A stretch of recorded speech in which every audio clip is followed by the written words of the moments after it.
we're finally back. It's going to be me and David doing our top 10 albums of 2024. Let me just make sure nobody has said anything, because I made a little post on Speaker Brains earlier but yeah, it doesn't look like anyone has said anything. You know, asking, hey, say your favorite albums in the comments. We'll read it on the show. But nobody said nothing, so we're all right. Right now, the Fresh from the Basement podcast is a little bit on hold because Frank's got a cool ass gig. He's been working with Troma Films in their art department for a lot of shit the past couple months. And when that chills out, we're going to go back. We're talking about doing the first Toxic Avenger movie eventually, but we also got to finish the Dune series. But that's happening. I'm working on a new solo album this year. Don't know when it'll be out, but it will be out this year. David's working on a album for is Death Ray. That's Death Ray, yeah. So it's a weird spelling. DXETHRAE. Yeah. Yes, that's what I'm working on. Single should be coming soon once, because I got enough songs now that I feel like I can release a single. That one you sent me yesterday, man, definitely made that a fucking single. Really? That might be it then. Yeah. I mean, that's just fucking good. It's just good as fuck. It's coming out really well. Like, the 7 songs I got, I'm just like, fuck, it's so good. It's going to be awesome. Yeah. So, because of this, there's not going to be a Christmas or Halloween album this year. I might do another Christmas song this year. I might do a special Halloween song, but my focus is on my next solo, and then we'll just see what happens. Hell, I guess let's fucking get into it. So, I know you said this wasn't a very good year. Right. I didn't feel like there was a lot that I was wanting, right? Like, I had a certain feel for something, and I just never heard it. Like, from the songs I heard from bands I know around, I'm like, I mean, it's cool, but it sounds like prior years, so nothing new. And I mean, like, these bands nowadays that are coming out lately that I've liked at one time, they've just, like, repeated it, and it's like, I'm over the new stuff, like this genty, kind of hip hop stuff. I mean, it's cool, and I like some of the newer bands that they're trying new things, right?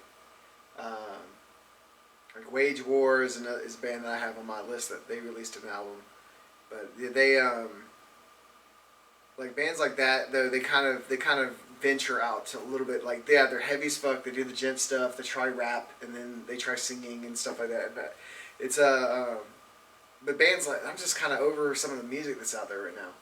Like, some guy, like, there's some surprises, right? Like, they just where you're like, wow. I was like, man, I didn't hear about certain bands and stuff until recently, and I was like, I wish I heard them before. Yeah. like, I wish I heard this when it came out or something, and I just don't get it. Like, last year's just kind of lackluster. You know, there weren't any big bands that I was excited to listen to. I mean, there's a couple bands that released that I did get excited about, which we'll mention, but really, it just wasn't much. Yeah, there was for me, I totally get that. For me, there was just a bunch of artists that I've been following for ages, released decent but still pretty run-of-the-mill shit that aren't on the list. But there's a few that I knew that were going to be great and were. But yeah, a lot of them were just kind of one-and-dones and just finds. There wasn't a whole lot that blew me away. But like I told Dave the other day, I was like, it just makes the shit we did like that much stronger. Yeah. But I guess we'll just talk about, before we go into the lid, you got any honorable mentions? So, I'm going to say, like I was talking to you about it, Post Malone, right? I'm not a huge fan, but I've always liked him. Some of his stuff I liked, enjoyed, but he released a country album last year. F1 Trillion, right? And that shit's so good. Like, if you're looking for that old 90s style poppy country. Like Tim McGraw's on there, Dolly Parton's on there, and a few other country singers I can't remember. But I mean, it's they got a lot of country singers, and he does a really good job. His voice fits country music really well. And I mean, so like I said, some of his like his stuff, I like some of it. Like maybe 5 or 6 songs I've actually did mine. The rest of his stuff is just not, I'm not into. The country music though, I grew up with this stuff, so I kind of felt like closer to it. You know, my mom listened to country music all throughout my youth, so kind of like, I was like, man, this is, and it's like a lot of people I know. So I'm like, shit, this is really good. It kind of like turned on the nostalgia light for you. It did, because I was like, it reminded me as a kid, because I used to be really into that kind of style country, right? Like till like 97, 98, and then, you know, that's when I kind of got away from country music. So yeah, it was kind of going back to my childhood. So It's pretty cool.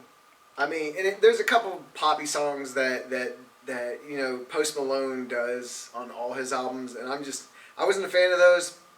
Like I said, it's just because they just didn't like do anything for me. They're okay songs. They're probably super produced, but obviously they are. It's Post Malone, but I didn't really care for him. I was like, okay, whatever. I like his real country shit though. Man's got a good voice when he wants to sing, and doesn't do the whole pop rap stuff or whatever that he usually does.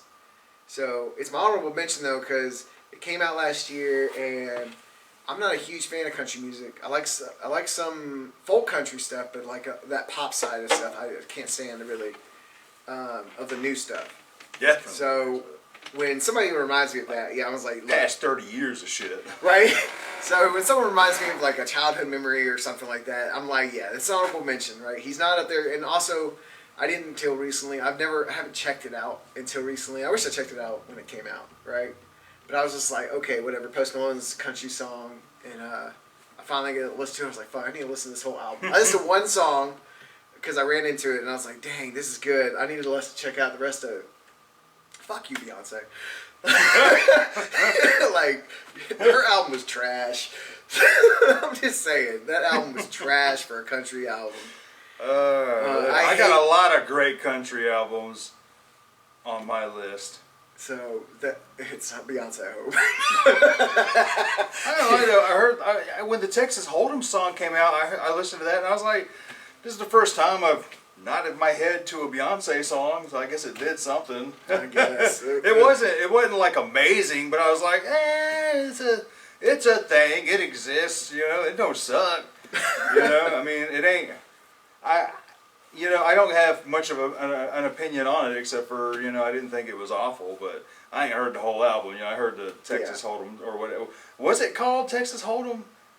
I don't know. I can't remember what I couldn't stop hearing it in every video I watched. Or maybe it was rodeo or some shit, or it had some generic country word for the title. I think it was Texas like Hold'em. Fucking just, cowboy. You know, I don't know what the fuck the song called. Oh man. Beyonce's Cowboy. Hell, I think, what was it? Cowboy Carter was the name of the album, wasn't it? Some shit like that? I don't know. Yeah. But yeah, so that's my honorable mention, really. That's the only one? That's really the only one. Because then I'll just kind of get it on the list. I got 4 honorables. I'm going to have to say The Offspring. I just got to mention it because, damn, I fucking hated their last album, Let the Bad Times Roll. But Supercharge really did bring a lot of that 90s energy back. And that whole week it came out, I listened to it, then I didn't listen to it for, a few months. Then I turned it back on and was like, damn, this shit, it still hit.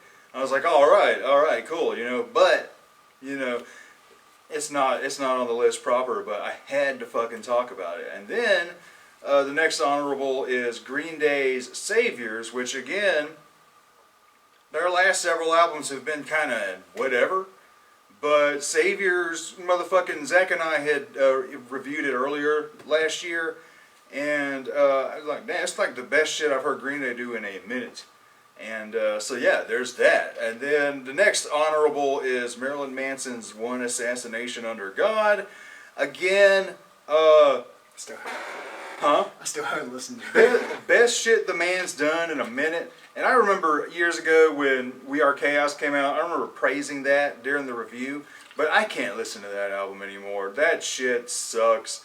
You know, it's Does it? yeah. It's I only like listened to that there's a song or once. two that I like, but I guess I was just in euphoria with Over the Hype, a new Manson album. We had a different producer at the time with Shooter Jennings, which I thought was totally fucking awesome. But trying to listen to it again, dude, I cannot fucking do it. But I praised that album off I guess, you know, just honeymoon period shit. And I do that a lot. On this channel, I do that a lot. You know, where I'll be like, oh man, this is amazing. And then like, toward the end of the year, I'm like, eh. Right. And then you're like, shut up, Dave. You don't have an opinion of this. But that new Marilyn Manson it hits a lot more on the Antichrist Superstar vibes, a lot more on the Hollywood vibes, and like in the guitar tones and shit. His voice isn't bad on here. You know, everybody's just doing really good. There's a few things to me that are sort of annoying. Is the keyboard bits, and where it's like. Some of them sound more like they belong more in like an EDM track than a Marilyn Manson track, but whatever. But it's fine, you know, nothing to really write home about. But it was a nice touch of nostalgia, I guess. And then the last honorable mention is Smashing Pumpkins. I'm not going to try and pronounce this title. Yeah. But this is again, you know, the last, especially after we got, you know, 3/4 of the original lineup back. It's been like disappointing shit ever since. Like I think Shiny No So Bright had a few good songs. What was the one after that? Seer, whatever the fuck. That shit sucked so much dick. Awful. And then, man, what the fuck were y'all thinking with your Autumn? Fucking a rock opera in 3X, like man, and then to call it your sequel to Melancholy, you know, one of the most like iconic '90s albums. Really, this is your sequel, dude? What the fuck? But there's a lot of good shit on it, but a lot of fucking oh god. So I was glad Smashing Pumpkins just dropped an album full of mostly fucking hard rock bangers and shit. And so I was pretty happy with it. I hate his voice. You know what sucks, dude? Look, I'm glad you said that because there's something went down with his voice, and I don't know what it is. But go back and listen to Gish, go back and listen to Siamese Dream and Melancholy. His voice sounds better. Now, and this isn't an age thing. Everybody, I get it, everybody's voice changes over the years, but the way he uses his voice on that older shit fits it so much better than the way he uses his voice now. I get it for me. It's so I weird. hate his voice so much. It's so clear. It's so in the foreground. It is so in the foreground. I don't know what it is. I don't know if it's mixing. It's nasally, awful. But it always has been. But it was fine back then. I don't know what's happened, and it's been this way for like 15 or more years, and it's what the fuck. Right, and I don't know. I listened to the entire. It was the first Smashing Pumpkins album I have listened to entirely through, in one run, in like. And it's an easy listen too, because we don't have 3 discs of shit. You know? It did make me realize. Listening to it, I was like, I really hate his voice. I do. I mean, it was to me. It's like nails on chalkboard. I can't. I'm like, every time I hear him, other than like his 1970, what was it? 1979. Yeah, that song. Like I said, I really dig that song. Go to Gish, go to Siamese Dream, go to Melancholy. Those albums, phenomenal. Even fucking Adore, his voice is fine. Even on Machina or whatever the fuck, his voice is fine. But it's sometime after they got back together. I don't think his voice is annoying on Zeitgeist, but I don't know, sometime after Zeitgeist, something fucking happened, or he's doing something different in the studio. Like I said, it's too much in the front of the mix, and I don't know. Plus, there were a lot more shoegazy back then, you know, and that style voice really worked. If you listen to a lot of shoegaze music, everybody kind of sang that way in a way. Right. Just real, just lushy shit.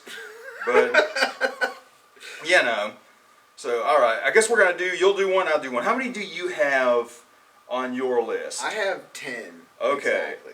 Then I have 15. So I guess I'll go to number 10 and then we'll pass. Yeah, huh? that'll work. That way, like, you know, we get our number ones around the same time or whatever. Yeah. All right. So I normally will do EPs separately, but there weren't as many EPs this year, so I just added them in here. But number 15 is Ailstorm, Voyage of the Dead Marauder. Damn fucking good. It's only 5 songs, but it's every fucking thing that Ailstorm is good at is in these 5 songs. So it's like there's no fucking filler. Like every fucking bit of what makes this band good is in these 5 songs. And then you gotta love fucking Patty Gurdy. She's on here again, playing hurdy-gurdy and singing and stuff. And so at this point, she's almost like an unofficial member of the band because she's always on tour with them and shit now. And so it'd be cool if they like just kind of add her. She's been on the last several albums and stuff, you know, as a guest and shit. So really, really good shit. And so number 14 is a group that I believe you showed them to me. Kolga. Black Tides. It is a black metal surf band. Oh yeah. You didn't remind me. I was like, did I? Too fucking cool, man. It is straight up. It is it's Dick Dale style surf music, you know. But then they throw in blast beats and black metal stuff, and it was pretty fucking cool. I thought they mixed both really well together. So yeah, that was a whole lot of fun, and I can't wait to see what these guys wind up doing, because that's their debut album. Number 13 is, I believe it's spelled Ancine. I believe it's pronounced Ancine. I don't know. But this is a dark country guy, fucking dark folk fucking dude that to me is a sound in this area I've been looking for. It's almost, I'm not going to say black metal country, because we have certain black metal southern bands, Wayfar, Panopticon and stuff with the bluegrass and the black metal stuff. But this is almost like, the best way to describe it is just think of fucking banjo music, but it's just full of dissonance. Like everything sounds like it's out of tune, and it's almost hard to listen to if you're not into this stuff. So be careful. But you know, so just take that as you will. But to me, it was something real refreshing. I was like, this is something I've been waiting for in the realm of like the darker folk bands and stuff. Just, you know, make the shit just real fucking creepy. Like, it is real fucking creepy. And it's a lot of crazy reverb and just, like I said, detuned banjos and shit. Just nothing. It's all in there and it matches, but it don't. So, highly recommend that. Next is number 12 at, actually, no, shit, I'm sorry. 13. And actually, I just thought about it. I do have 2 more, so it'll be 12. Okay, so actually, I had 16. I forgot to put a number on this one. So the real 13, the real 13 is the Dead South, Chains and Snakes. Another really good dark bluegrass kind of band. Been following for a good several years now. This album is pretty fucking good. It's their first album of new material since they did the 2 EPs about 4 years ago, and the one with the great cover EP where they covered like Toxicity, bluegrass style and shit, and fucking what was that 99 Quiet Bitter Beings or whatever, a cool bluegrass version of that, fucking, you know, CKY. Yeah, they killed it. It was fucking cool. Okay. But yeah, the new Dead South album is really good if you're into the you know, the more underground folk scene and stuff, which, you know, I have fully embraced that shit. So you have 12, huh? Yeah, I do have 12. All right, so we're gonna move on over to David. All right, so it was more of a more honorable mention because we were just talking about it. But so Fathers for Peace. Just found them. This is why they're kind of in the back. I think if I heard them then when they released the album last year, I probably would. They would have been like up there, right? Like it'd have been like something you like jumped on like right. all the Like time. I mean, I just heard this yesterday, but this band, it's an 8-song album, and it blew me away. I was just like everything about it was kind of nostalgic at the same time new. They sound like a mix of like Queen styles and Franz Ferdinand and Cage the Elephant. Even one song they have called "Enemy" sounds like a System song, like the newer System of a Down, like those last 2 albums, kind of like that stuff, right? Kind of did, yeah. So it had like that same feel and how he did his vocals on there, and then the little guitar sounds like a Darian Lacking kind of style, and it sounded a lot like a System song. Right, but then like you go to another song, it sounds like a Queen song. They reminded me of like they could probably go on tour with Ghost Bear or whatever, Bear Ghost. Yeah, Bear Ghost. Like they could go on tour with them guys. Yeah, and that would be such a fucking good thing. But I mean, I enjoyed it. I listened to the whole album twice already since I heard it because I was like, damn, this is so good. And then "Enemy" was stuck in my head all day today. Like that song is so fucking catchy, and it's not really heavy because I like the tone of his guitar. Like he doesn't it's like a fuzz almost, right? But it's not over. Like it's distorted, but it's not like super. Right, it's not over distorted like fuzz you would hear like in fucking stoner metal, right? You'd hear it's that kind of old grunge fuzz that you would hear back in like the 90s. Buzz. That's right? Buzz. So it's only a 3-member band. It's a drummer, a bassist, and a guitarist. Oh, right on. Really? Just Yeah. 3 guys? It sounded like a little more than that. 2 guys and a girl. So the bassist is female. 2 guys, a girl, and a pizza shop. Right? It's terrible. But yeah, so like since I just found him, but I'm pretty sure I'm a fan now. Like I'm definitely a fan. I gotta dive into It's refreshing. that thing It was more. refreshing to listen to. It was like it made me feel like I was like, dang, this like the first song I heard was like said System kind of a Down kind of song, and then I heard another song that sounded like Franz Ferdinand. I was like, why does this sound like that guy? I wasn't even into him, but I know the band. I got that album that was popular. Right, but but that's what it sounded like. Cage the Elephant, they've been around for a long time, so it's refreshing in a new way though. Like he does his vocals really well, and I wouldn't say like he's not like Freddie Mercury, right? But he's the sound that he kind of gets. He gives you that feeling. The cadences and the inflections reminded me of Mercury. Right, so that's why I said that. Like I'm pretty sure that they'd be probably in like the 5 or 6, 4 maybe even if I didn't have to rate them there, but. Yeah, so honorable, that's what it is. True. It's 12. So my number 12 is Nightwish, Yesterwind. Damn, they did it again. And Nightwish is one of the bands where I could easily tell you right here and now that this is same shit, different album. I could easily do that. But it isn't, and it really never is. Yeah, it's the same style they do, symphonic folk metal. But every album, there's something different done with it, and it always kind of blows me away.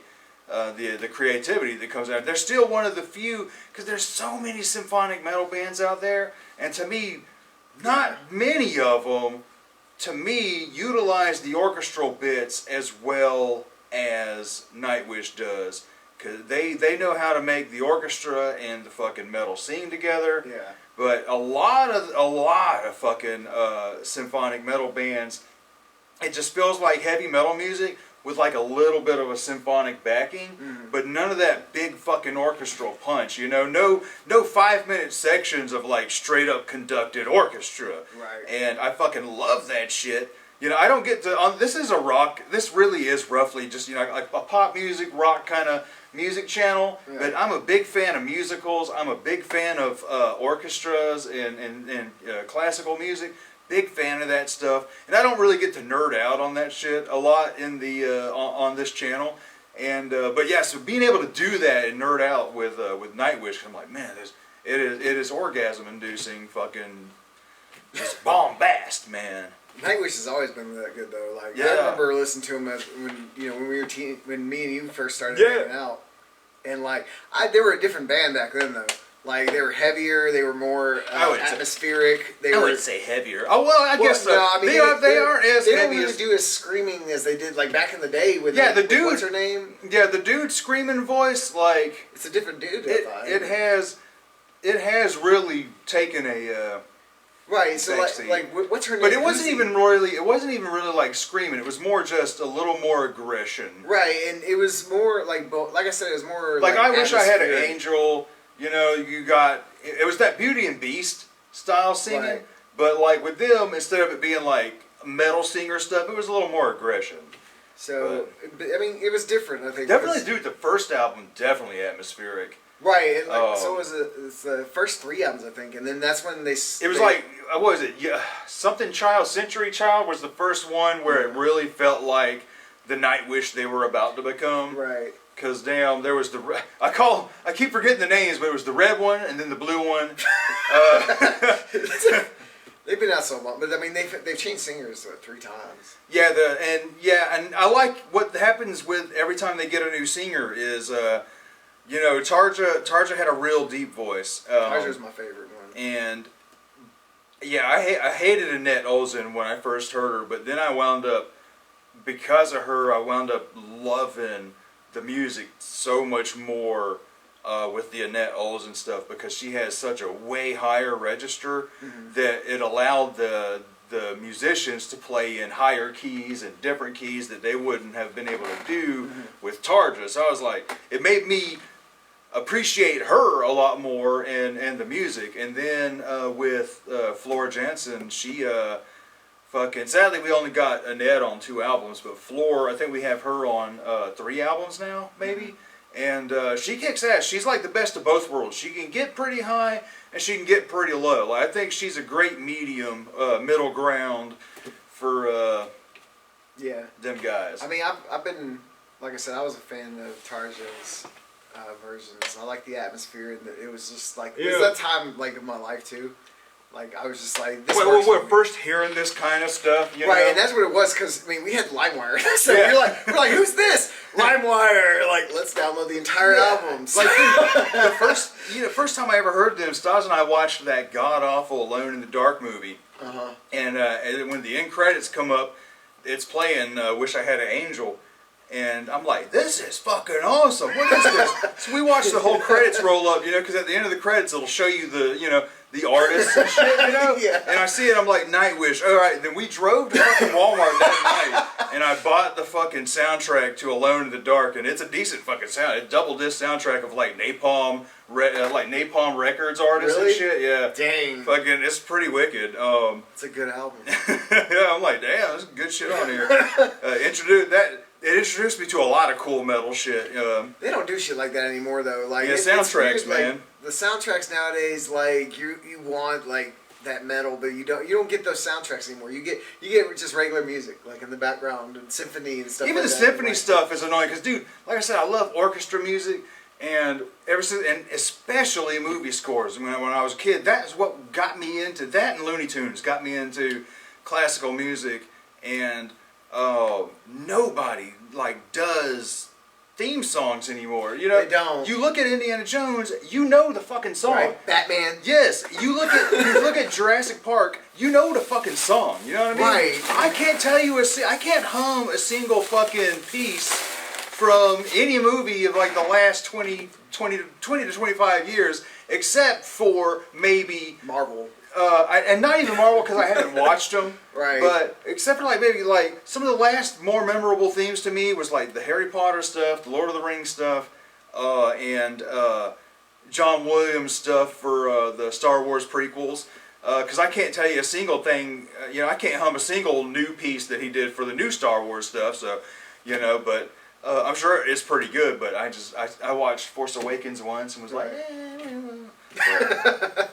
It's terrible. yeah. So like movie, scores today, feel like an afterthought as well. Back in the day, I remember in the '90s especially, movie soundtracks, they would commission artists to do special songs just for Right. that soundtrack, and it was Right. like, if you want this fucking song, you gotta buy this damn soundtrack, regardless if you like Brandy. They were so good though. I mean, like Underworld, you had Blade. Underworld you had had some rat shit. Blade, you had Daredevil, had a fucking phenomenal album. I thought. Daredevil's, yeah, it was For yeah. that time, like It was that alright. new metal At the time, was just getting blown dude, up. and everybody, that was when you had the Resident Evil soundtrack was Right. like new metal as fuck. I know, I loved them all, man. I loved all those. Yeah, that dude. 2000 to 2005 Right? section. Yeah. In I loved it. 2001 and then It's like, 2002.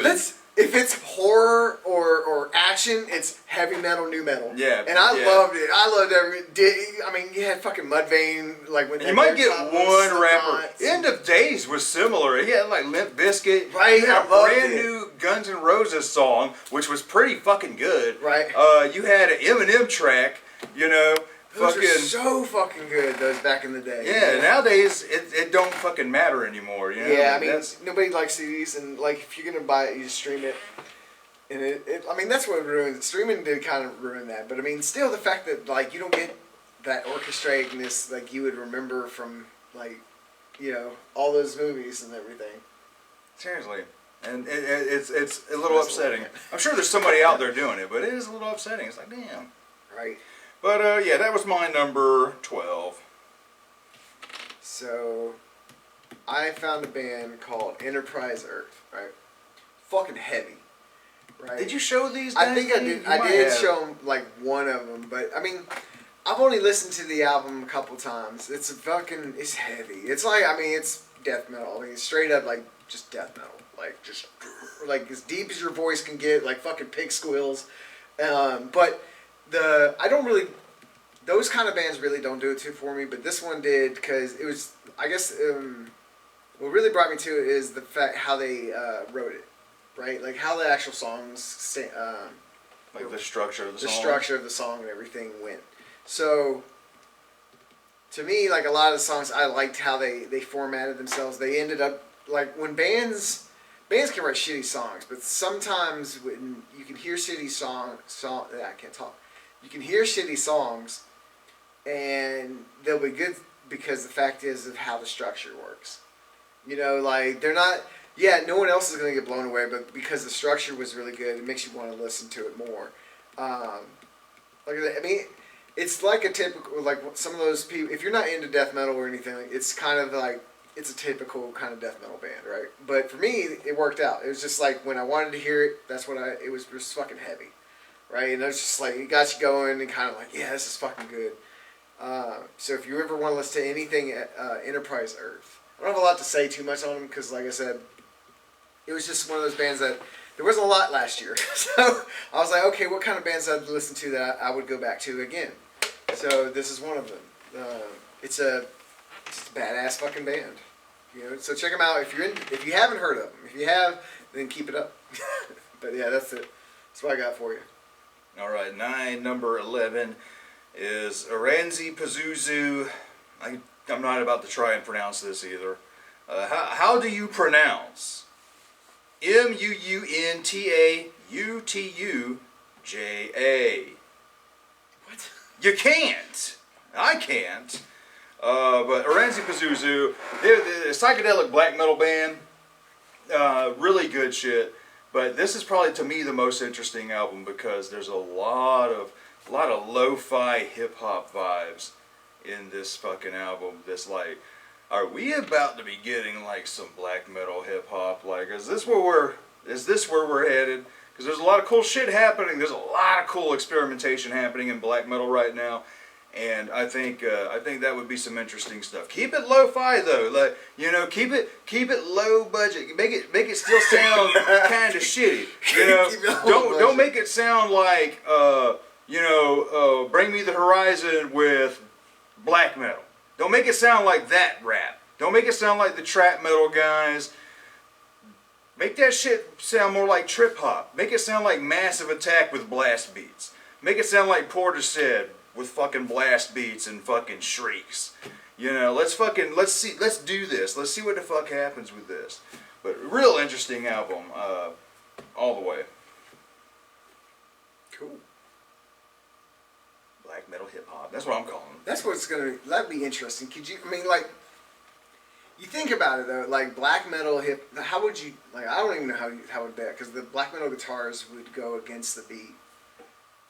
But see, this album, it doesn't do the kind of guitars. So that's why I hear black metal. Like you get that guitar tone in there, But I mean, the album's pretty mellow. Like it's like nod your head, kind of like hip hop beaty. I'd have to check that out. It's pretty fucking rad. Yeah, I'll have to. You can show me that later. Yeah, so. Yeah, I'll show it too. I'll show you a song on the Sig break. That's pretty cool. All right, so for my actual list, so this band I found called, I guess it's called Dune, but it's with a D-V-N-E. So it might be. It looks so it's like True Cult, huh? Right, Divine. It could be Divine. Deep. That makes sense too. Holy shit! It could be Divine, but I don't know. You know, when bands do this, it's not like I'm going to listen for an interview. I'm glad you caught that though, because look, years ago, me and John, we were reviewing the newest Gorillaz album at the time, and there was an artist featured on there, and we kept calling him Six Lack. It was the number 6 L-A-C-K. So the whole fucking time we're like, yeah, we don't know who this Six Lack guy is. Da-da-da-da-da. And I think John was like, watch it be pronounced some other way. I was like, yeah, fuck it. Then like somebody in the comments, I hate that you kept pronouncing Black's name like Six Lack. Yeah, the 6 is a B. It's supposed to be a B. I was like, I don't know this shit. Motherfuckers, I see a 6 and I see a lack. Oh man, that's funny. That's good shit. Because and forgive us for being confused though, calling it Dune, because how much stuff, especially in black metal, right? Right. They changed the U's with V's. Like in True Cult. Right, and I was thinking it was Dune though, because I was like, okay, it could be a U. And watch me have that all wrong too. Right, so if anyone answers that, D-V-N-E, if it's Divine, I mean, it sounds like it could be, but it could also be Dune. Yeah. So, but yeah, so anyway, so the album's called... Watch it be like, that V is actually a Norwegian U. Right, so it is Dune, right? So, Voidkind is the album. This is... I like this because it's kind of new with I like a lot of bands that are going real heavy, like they're using the same kind of dreadiness that you get from black metal without the super heavy washed out sound, right? So it's kind of like you get that same feel, like it could be black metal, but it's not heavy enough to be black metal, and then they don't scream a lot. Like it's a band that has the dude has a good voice, and it works kind of it gives you that kind of stoner metal feel where it's very atmospheric in a lot of songs. There's some Deftonesy kind of feel to it as well. Like I said, the dude, he can sing, so it's not like I'm going in there for some screaming and stuff like that. It's they're kind of proggy as well, and more like the newer prog stuff, right? Like not like old prog. So it's not like going to be like Dream Theater or anything like that, but like that newer stuff like Haken and Leprous and stuff kind of fall into. Man, see, I have not, what was it, the newest Leprous album? God, it's so good. I haven't listened to it yet, so sadly it's not on my list. But I listened to that song. I was like the fucking Radiohead of metal, man. It's so good. Fuck. That whole album's good, but we'll get to that. Yeah. I'm glad it's on your list, because I have not been able to listen to it. Oh, it is on my list. Yeah, no, it's definitely on there. But yeah, so it kind of like I've been getting into a lot of bands like that though, that have like this atmosphere to the sound. There's a few bands on here that I actually have also that we'll get to, but it's like I said, it's just really easy listen. Like I said, if you like good singers with some good heavy stuff, some atmosphere, ambiance to the sound, to the metal. Like I said, to me, it does. A few songs do kind of give me that same feeling I get from some black metal music. I'm not a huge black metal fan. Travis mentions a lot of bands to me. I'm like, cool. I'll listen to like 2 songs and be like, not my taste. But there are ones I'll find. I'm like, here, Travis. like the Colga shit. Like, I'm like, how can you not like this? Right, but for me, it's not for me. But I was like, I know, like, this is for Travis. Like if it's that shit, I'm like get Travis. Especially if it's like just some weird, silly black metal shit. Right. So I mean, there's the music. Like even when I several months ago I asked you, I was like, "Did you hear that new Zealand Door?" And you're like, "I think I heard a song." I was like, "Well, go listen to it because there is not a whole lot of black metal on this album."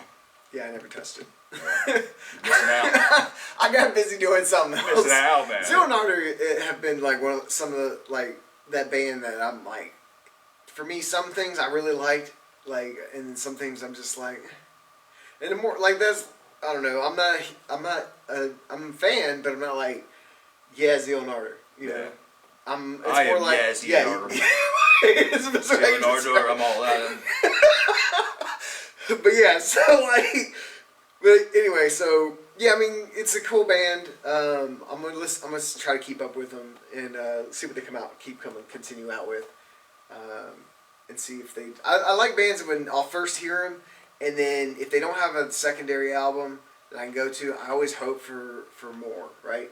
Like not more of the same though. I want like try something new kind of deal. Yeah, like you would hope that they keep the things that you liked most about the last one and expand on that. Right, and that's what I like. That's my biggest problem right now is because I look for that in a lot of bands that release new shit. What you think is the best shit about it, they might not think is the best shit about it. So they might pick from other things that you're like not too keen on, and they'll expand on that. You know.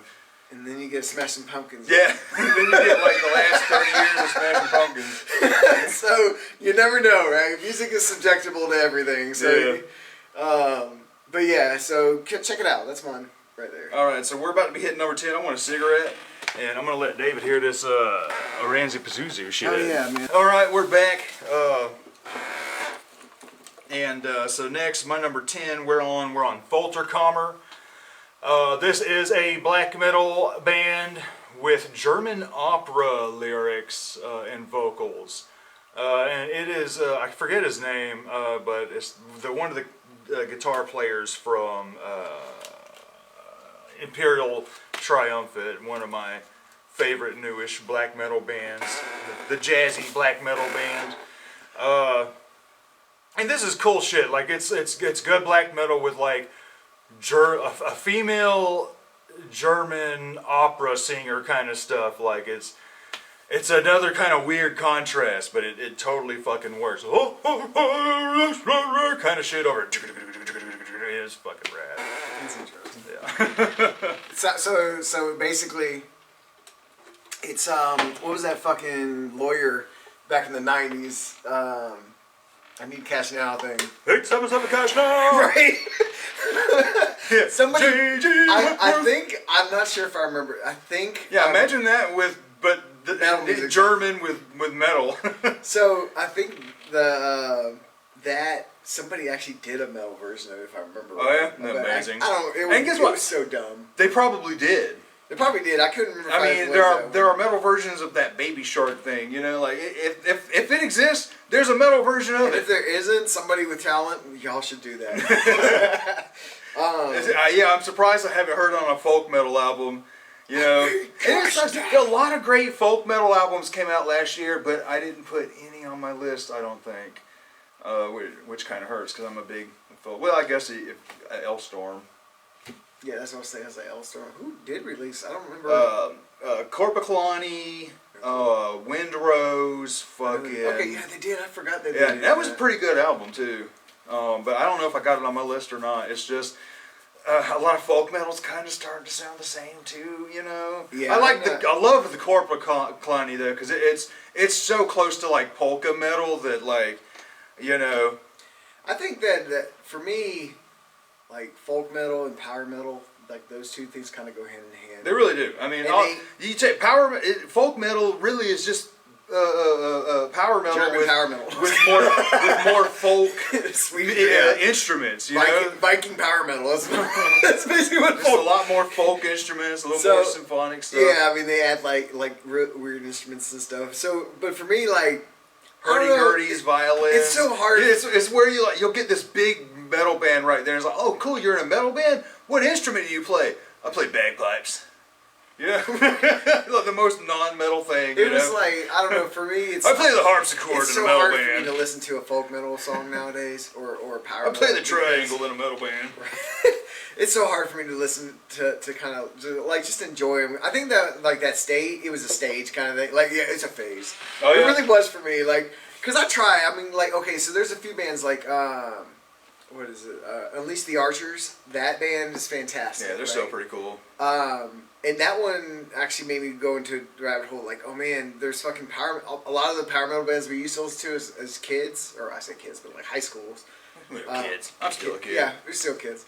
But like ones we used to listen to back then, it was kind of like, I don't know. I was like, man, I just don't have that same feel. Like, I think back then it was because to me that was new for me. Yeah, like I we were knew saying a Judas minute ago, Priest. it's like it was the stuff that was getting you into that shit. Right, you know? and like I knew who Judas Priest was. I was already a fan of Judas Priest. I've been a fan of theirs since I was a kid. I have like 6 of their albums, even their shitty one that they didn't have. Was the one with Ripper Owens? Yeah, Mm-hmm. yeah, it was Juggernaut or He wound or up something. singing for Yeah, I Iced think it was Earth for like an Juggernaut. album or two. Yeah, it was like 99, 2000s when what's Rob was in Fight or something like that. Yeah. Fight was pretty cool. Yeah, that was different. A I little like that too. industrially. But yeah, so power metal and folk metal and a lot of symphonic metal. I can't dive into it as much because they don't do anything new, really. Yeah, like I said, a lot of it's starting to kind of sound the same. Yeah. Which is why I really like that Corporal Kalani, because it just feels more like polka metal. It's way more on the folksy side. But yeah, go ahead. What is your number 10? Is it?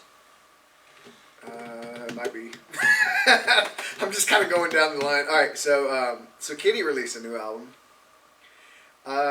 It was good, but it was Kitty. So like, it didn't really. So Kitty has always been one of those bands that have grown, right? They've you listen to their first album to the newest stuff. It's like.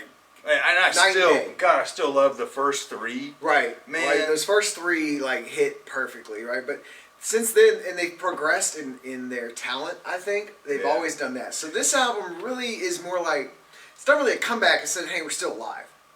Right, like it's one of those like that album where I don't really remember much of it, but it was good for being Kitty, right? It was what you expected when you got Kitty. It wasn't like anything weird offshooting with it. It's still you got to be a fan. If you're a fan of Kitty, then you'll like it. If you don't, then if you like metal and you never listen to Kitty, don't listen to this one. Listen to their first 3 and then listen to this one later. Right, because those what is it 6 now? I would recommend anybody go chronological. Yeah. Anyway, Because you'll see them grow, right? Because like that because fourth when you album, listen to that first album, like her screams, she sounds like a pissed off teenager, but it works. she was 16. But by so the she was a time, pissed off but by the teenager. time you get to the second album, her screams got so much better, like so much And she more. practiced, and the drumming Yeah. was better. Mhm. And was it which one? Meredith is the singer, and then I don't remember their names. I know Meredith is one of them.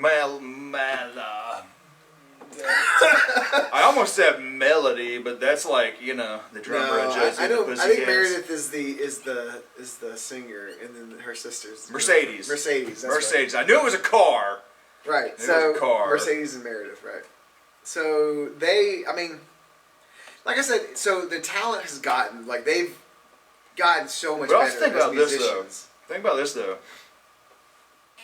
They didn't really play together in between that last album and this one.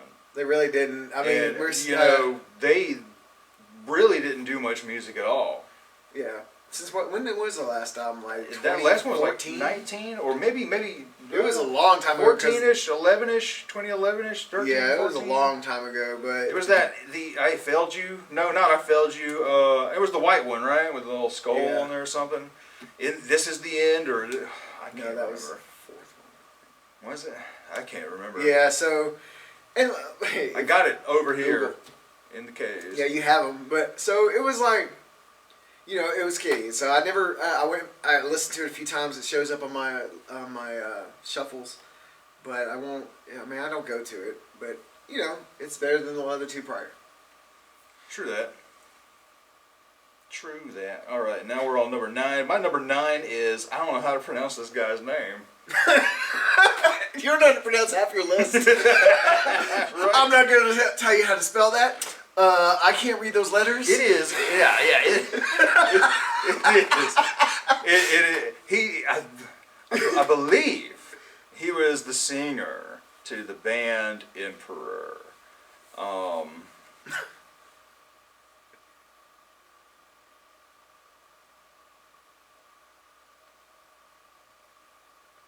Let me see. Yeah, he was the he was the singer of the band Emperor, but his name is spelled I-H. Oh, it tells you right here how to say it. But it's spelled I-A-I-H-S-A-N. But it says here Ishan. Oh yeah. Oh yeah. Shit. Band.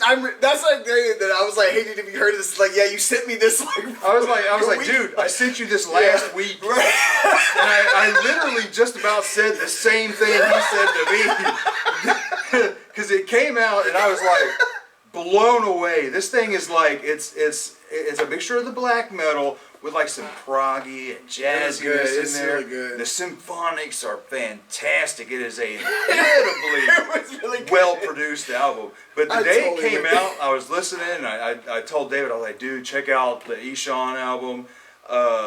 It's like fucking prog black metal. And then he was like, cool. And then it was like a week later, he's like, dude, check this out, man. It's like prog black metal. And I was like, this is the guy I was telling you about last week. Man, I was like, I don't even remember what I was doing when you told me that too. My brain was in another place. And so, like, sometimes you'll send me stuff, and I'll look at it and look through it, and then like I'm doing something else. Yeah, I do the same thing. You know, So I I'll be forget. like, oops, like I forget. I just thought it was funny, but it was like, I was like, Comes all right. I was happy that you sent it to me, thinking that I didn't send it to you, because like it showed me that you liked it anyway. Right. I was like, all right, cool. He does like it, Yeah, I was. because it could have been one of those, I'm not into that. You know, and No, I get I was that a lot. into it. I liked it. I totally forgot about it too, though. It was pretty good, but I'd have to go back. I will go back to it because I remember. just I remember epic. what it was. Now that you said it, I was like, Yeah. oh shit, the name is Sean, and I was like, Super okay. epic, man. So yeah, it was fucking really good, but Yeah, highly recommend it. I really need to go back to that. He's got a ton of earlier solo albums as well that I need to jump on. And that's the shit too. Like, so that's a lot of things that I've noticed that the things I've liked is all the stuff that they're doing different, right? And that's what I want now. Like, I want the weirdness, but like, I still want that clean kind of weirdness, like, because I can't do Travis weirdness. Like, some of the shit you're into, I'm like, that's cool. You like that? Like, some You of that like that so hard. like, I'm like, there's bands like I'll have like little phases through. Like I remember being a fan of Phantasmos, right? But that's some weird shit. Phantomus. Phantomus, whatever. Like, you know, like that's some weird shit, Phantasmos. right? I mean, Phantomus, right? So at one time I was into that stuff, right? I like that weird shit. Now, I love it though, it's because it'll be like boing, boing. so like I don't know. It's like sporadic comic book cartoon metal. But yeah, so I just like Bollywood or Bloodywood's got a new Bloodywood, album that's dropping. do they have a new one coming in out? March. See, that's the thing. Like, without traveling, I don't keep up with everything now because I'm also working on new albums. Like, you know, I focus more on that than going to other things because like I'll write stuff, but if I don't, something new will catch my ear. I'm like, I want to write something like that in a way, and which is what happened yesterday. There had one song because I heard one thing and I was like, it started off. This man sent me a beat yesterday, and it sounded like a ska beat. And there was like a thing in there, and I was like, dude, it reminds me of Oingo Boingo. No One Lives Forever from Oingo Boingo. And I sent him the song. I don't know if he listened to it or not. I did. But it's fucking awesome, ain't it? It, For like some 80s shit. yeah, I mean, like, is that how old it was? Shit. yeah, like I mean, 85, 86. I listened to all of it. No, I mean it was definitely good. I liked it. Oingo Boingo's one of those bands, like kind of like I don't know, some hit and miss for me. Yeah, it is kind of hit and miss for me because like the first couple are like really good, and then it kind of like toward the end of the 80s they just they still were like one of the better synthy 80s bands, but it was still like, but I think in the 90s, right before they broke up, they did some of their best shit. But yeah, so I heard one song and I was like, man, I was like, I want to try something like that. So then I kind of went my own way, obviously, and then I was like down a rabbit hole. So I kind of like, I popped that, like punched that song out and it was it's so good. But yes, yeah,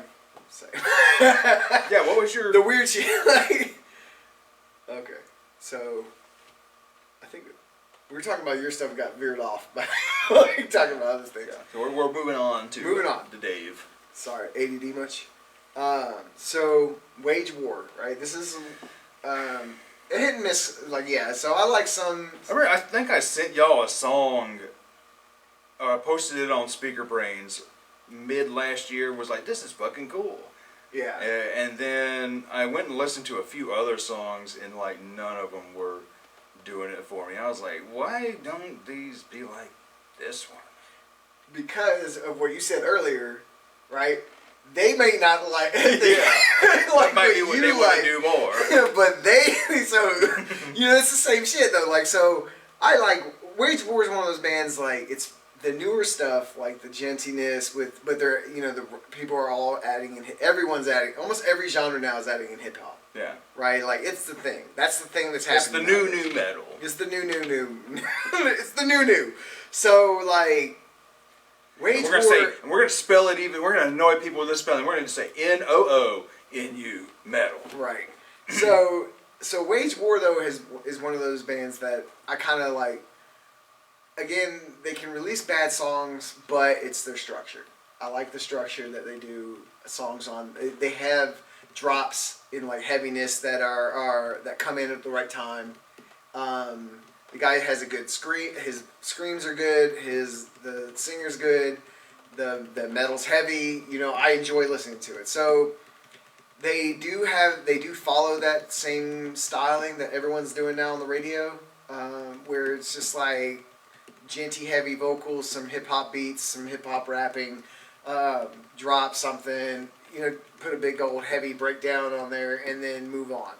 So Wage War has a few songs that really kind of veer off from that styling, and they do their own thing. And I think that they're trying to break away from this, at least from this album, this newest album. They're trying to break away from that genericness that has been in the last 10 years, right? It's been 10 years. Like 2014, 2015 is when this kind of hip-hop metal came in.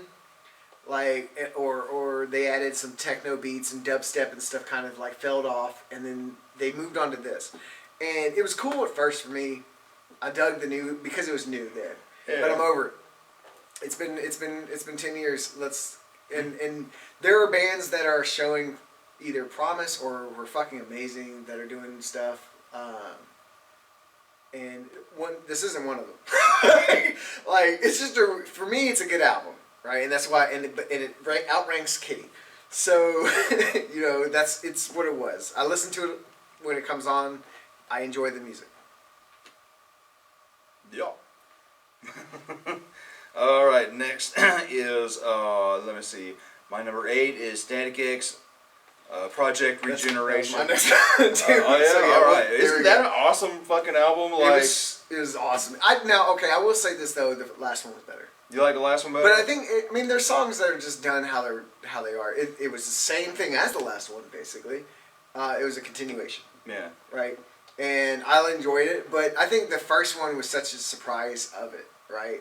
The first one was, you're right about it being because you had that, oh my god, Static X. You had the hype, and you had it matched the hype. And exceeded it, really. Right, it was like you were surprised that it sounded so much like Wayne. Well, all of it was Wayne, except for like some bits here and there. It was Wayne, but this new one wasn't. Yeah, there was still a lot of Wayne on this new one. They found more Wayne vocals that they used, but it was a little more of the Zero stuff on here, which to me, it's dope. It's dope, man. Like, it's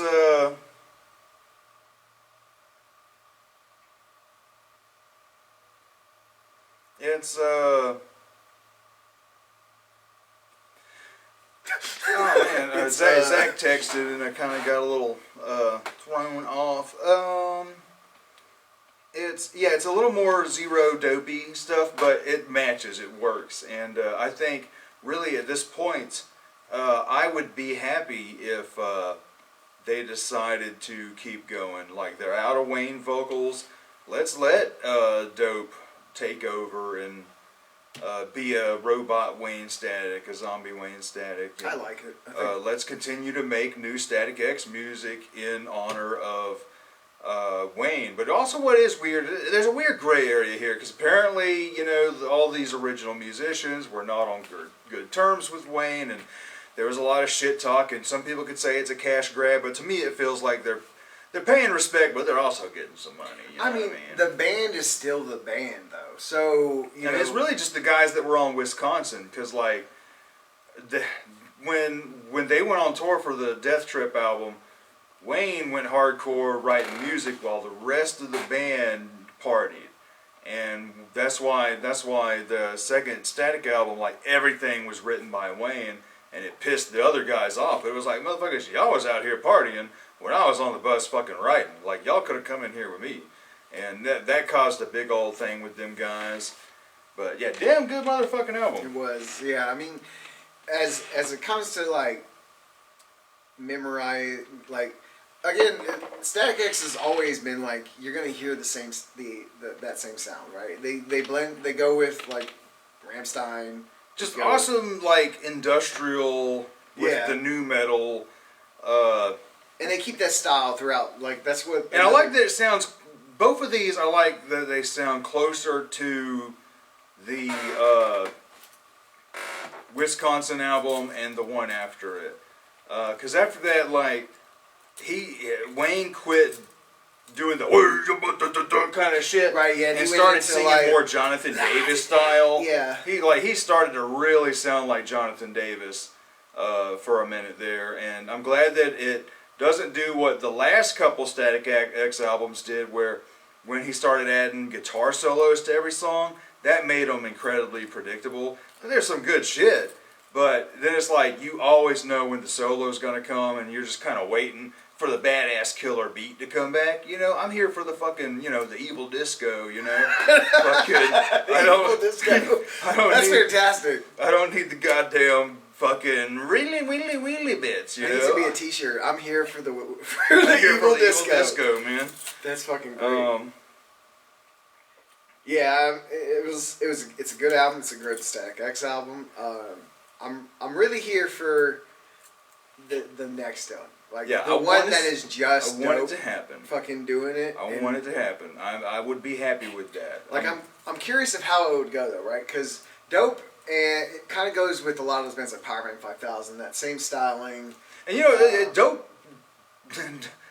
What I am surprised too is like Dope was always very similar to Static X and like Rob Zombie and Marilyn Manson to me. It was like a mixture of all that groupings. Damn it, Zach. He's saying, what years did I miss?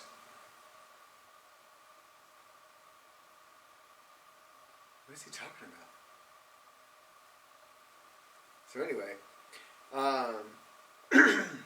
so my next one is Chelsea Wolfe. Oh hell yeah! I haven't listened to that yet. Oh, so good. Because I love her, man. Yeah, no, it's so good. She, again, like I said lately, since I said earlier on Divine or Doom, I've been liking a lot of the ambient kind of stuff where it's still like she has a beautiful voice, right? And it's gothic as fuck, right? Like everything she says reads a black room with black curtains, with black furniture. I mean, in the album, like I don't know the person obviously but the songs and everything in there just feels. She feels like her stuff. Yeah, her stuff feels like a female counterpart to Nick Cave to me. Mm-hmm. And yeah, I don't know if you've ever listened to any Nick Cave. Only what you've sent me. Yeah. So not much at all. Not much. Maybe 1-2 songs if that. And stick with the 80s and the 90s and some of the 2000s Nick Cave. But yeah, so like The new album, like I said, is I only heard her singles really before that. I don't think I think they have one more album before this. I remember, but I'm not sure. Who only has one more album after this? What? Who only has one more album after this? What? How many does Chelsea Wolfe have? She's got a good handful. Does she? Good ass chunk. I've only heard, I've like, got singles two that are spaced out actually. That's probably why I haven't like really. I've only seen like the fast. She's been around a minute.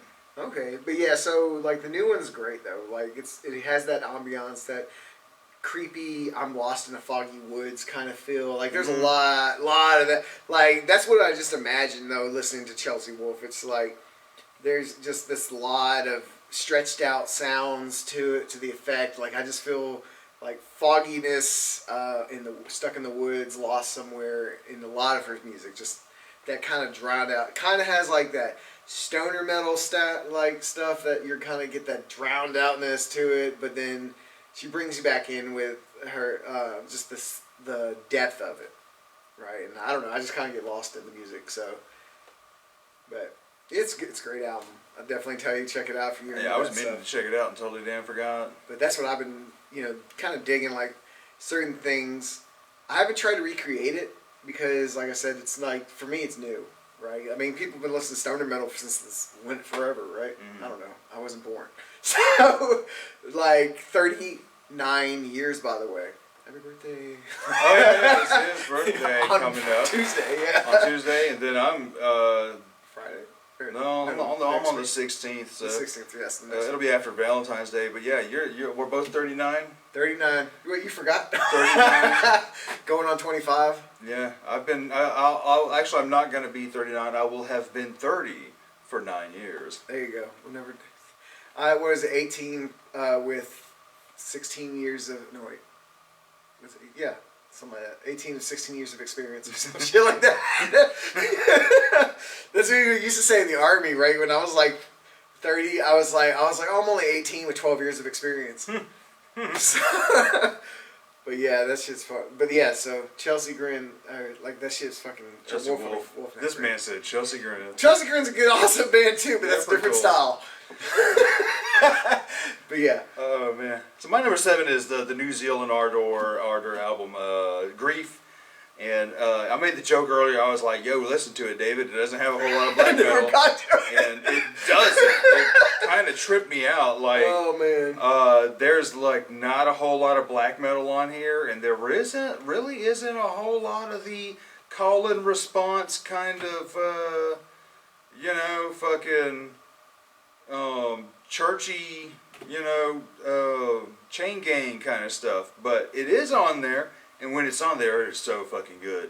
But man, like there's a few songs on this album that sound like Queens of the Stone Age, and so I like what they're evolving into. But it took a good few listens for me to fully, really like this album. Because man, the first day I listened to it, I was like, "The fuck are we doing, man?"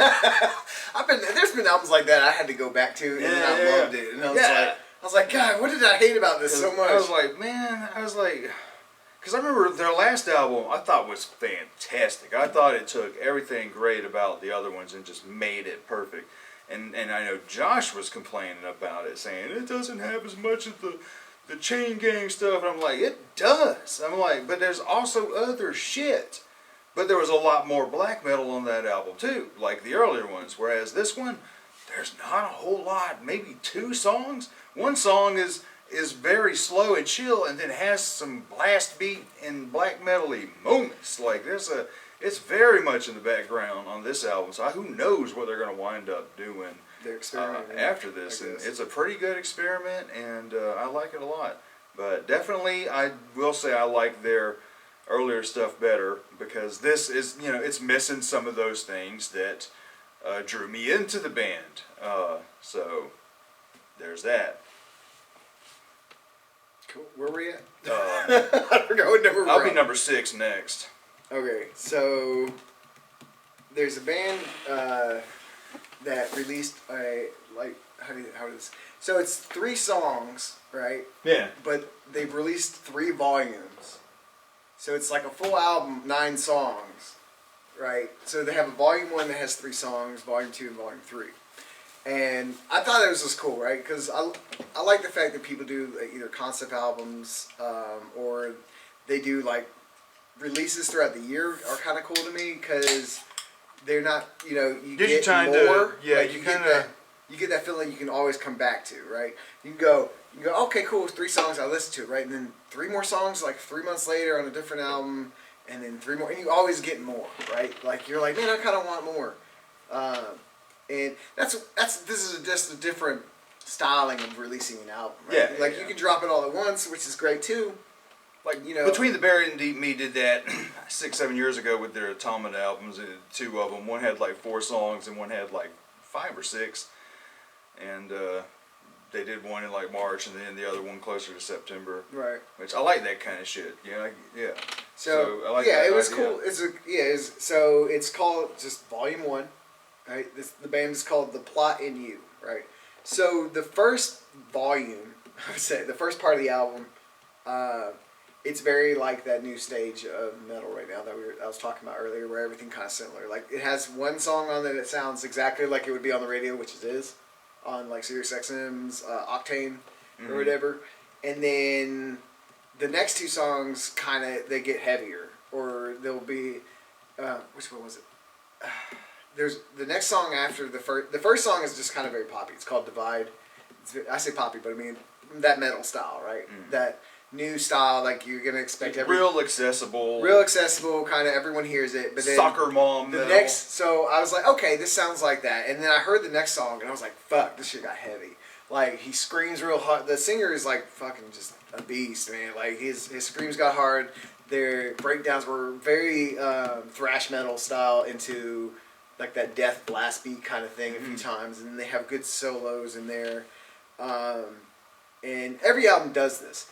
But the second album, or I say album, but the second part, Volume 2, right, they changed it up a little bit, right? It had some progginess to it. It had some heaviness on one song, and something atmosphere a little bit, and it kind of just changed up. And then 3 was basically the same as the second one, really. It did the same thing, right? So they experimented by separating their songs out. And I just found that, to me, like, bands don't do it a lot, which I could see why. Instead they'll just drop one song, right? And then you have to wait 2 months to find another song. And I kind of like that feeding, like 3 songs is good, right? Like, I can listen to those 3 songs. If they're super good, I can check them out. Cool, I'll come back to them, right?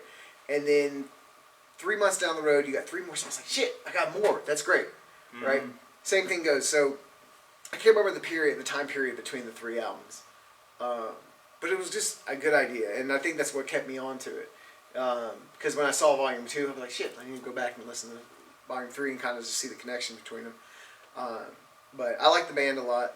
They're kind of, like I said, they're trying new things, and that's what I'm liking about a lot of this stuff. Newer bands, or bands that have been out for a few years like them, they did one style, pretty much fed it, and then just kind of fell into the same rut. I think that's what it is, right? There are bands that do it really good, but yeah, there's bands that I allow.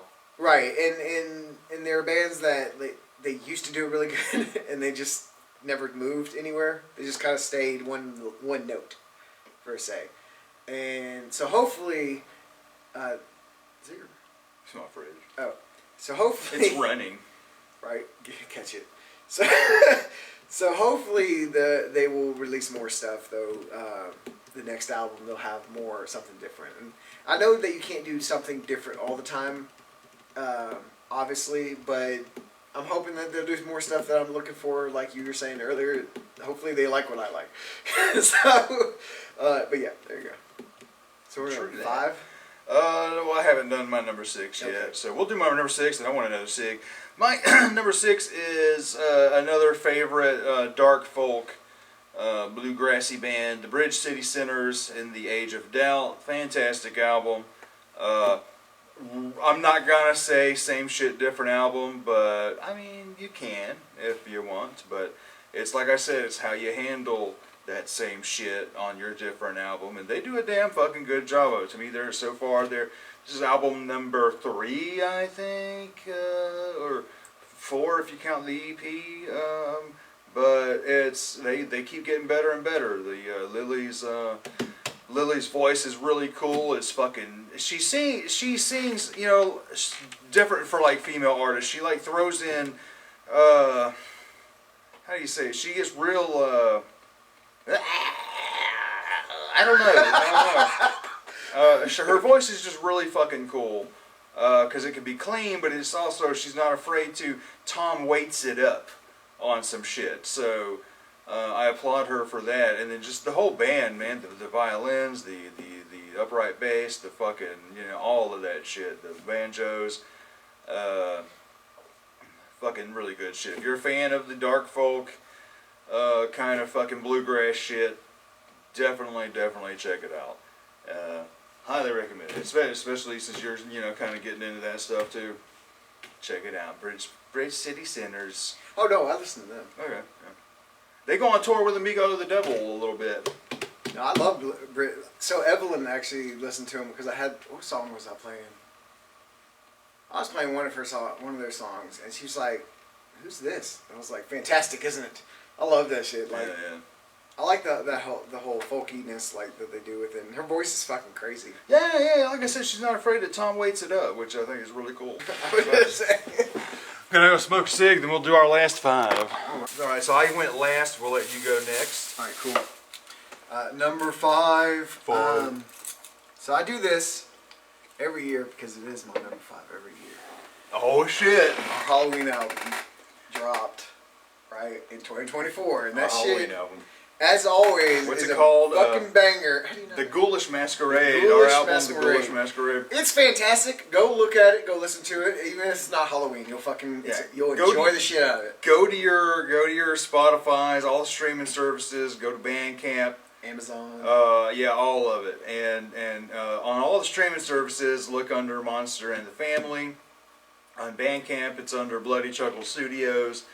But yeah, it's a compilation album, Halloween album that we all did. Yeah, and it's so much fun. I think this one was like it helped me progress even more in my music, right? Like I was more inventive with my stuff. My mixing got better on a lot of my songs. Started sounding a little bit better too, and I think this helps. Like I have enjoyed doing all these holiday albums and everything, and maybe the next year we'll get on another one. Yeah, I wouldn't mind. I don't know if I want to do a Christmas one next or a Halloween one next, but next year I think I do want to do another comp. Yeah, Maybe so, one that's not going to be like 40 songs long like we've been. well, okay, not all of them are songs. I mean, like there's skits too. Skits like a And motherfucker. that's the thing. Also, I've loved about our holiday albums is that you were always able to put in something that tells a story in a way. Even though it's like the first Halloween album is fantastic. It's straight on like hilarious, step by step. But you can hear us progress as artists and musicians, right? In the last 3 years now. Yeah, it's crazy. In the past, since 2022, we've dropped. Our label has dropped 3 label compilations and 2 band albums. Mm-hmm. In just 3 years. Yeah, so we've been. I think that doing these kind of going back and forth, and me and Travis have actually worked on songs together. Yeah, we used to jam back in the day, but we never really collaborated. Yeah, we on never did anything. So it's kind of like, we get a chance to be, to kind of like, cool, so let's see each style that we put into it, and, we get to work on whatever works for the song. And, that's been always just something. So, as always, though, like I said, it will be expected to be like my number 5 at least. Yeah. At least. Like, I didn't, it was, the songs on there I loved. I loved it. Doing them, and I like a lot of the songs that Travis's other friends have done, and I'm glad that we were actually able to use a few of them from the first one that came and did one. And some of the other artists. Because everyone did an awesome job on it. Yeah, it's a lot of the same guys, like David and I, obviously. Zach's got a song. He's got a really good parody of September Ends from Green Day. A really good parody of that. And then we have some of the people coming back. My buddy Heath Williamson. coming back. We did some shit with our Ditch Donkey punk band and some just Heath Williams and solo stuff. We also got Rob Orr back, and Did he? Was he on there? yeah, I think I gave him one of the. He wasn't on there. Yeah, he's got 2 songs. He's got a Creepers song Totally forgot about and maybe he's only got one. It's his Camp Blood song toward the end of the album. Yeah, that's why I don't remember. And okay, yeah, no, I was about to say, I was like, I don't remember him having a song on there. But I and guess one he of did. his buddies, the guy from Zipper Guts, we have a song from those guys, We Are the Weirdos, which Rob is a feature on that. We also have, which is cool, first, our buddy Frank Del Vecchio's got a song on there with his buddy, which is a cool kind of little western-y thing. But yeah, then we got JR came back and did a killer fucking song. Right. So good. Killer fucking song. And we didn't have enough time to get my buddy Travis to do a full song, so we gave him a solo on JR's song. But he's the one that did that creepy Santa Claus song on the Christmas album. Creeps, sluts. Yeah, so like, really cool fucking, you know, I'm really starting to feel like more legit by Right. doing all this stuff. We're getting a lot of, right now Heath wants to do another little punk band with Larry Jones, who we've gone and seen a bunch of times. Me, him, and Larry Jones, a Ramones style punk band. I'm like, fuck yeah, let's do it. So it's crazy, like things are starting to get a little more legit nowadays. Yeah, it's kind of making me happy, you know, making me Right, feel good. yeah. So I think it's gonna be cool. It's just such a And weirdly enough, they do our shit does pretty well on streaming. Like it's not like phenomenal numbers or anything, Right. but for like some low ass dudes in the South, you know, fucking, right. Like we get a few hundred like listens. dudes with like everyday job kind of guys, you Right. know, fucking. It does pretty well. It trips me out. I do like that he puts he puts our little albums on his list because you know, it does give us a chance to like just talk about the crap we did. Because Right. it was I'm not gonna lie, man. It's doing those albums is a crunch. Because like David's very timely. David fucking jumps on his stuff and he's finished like early.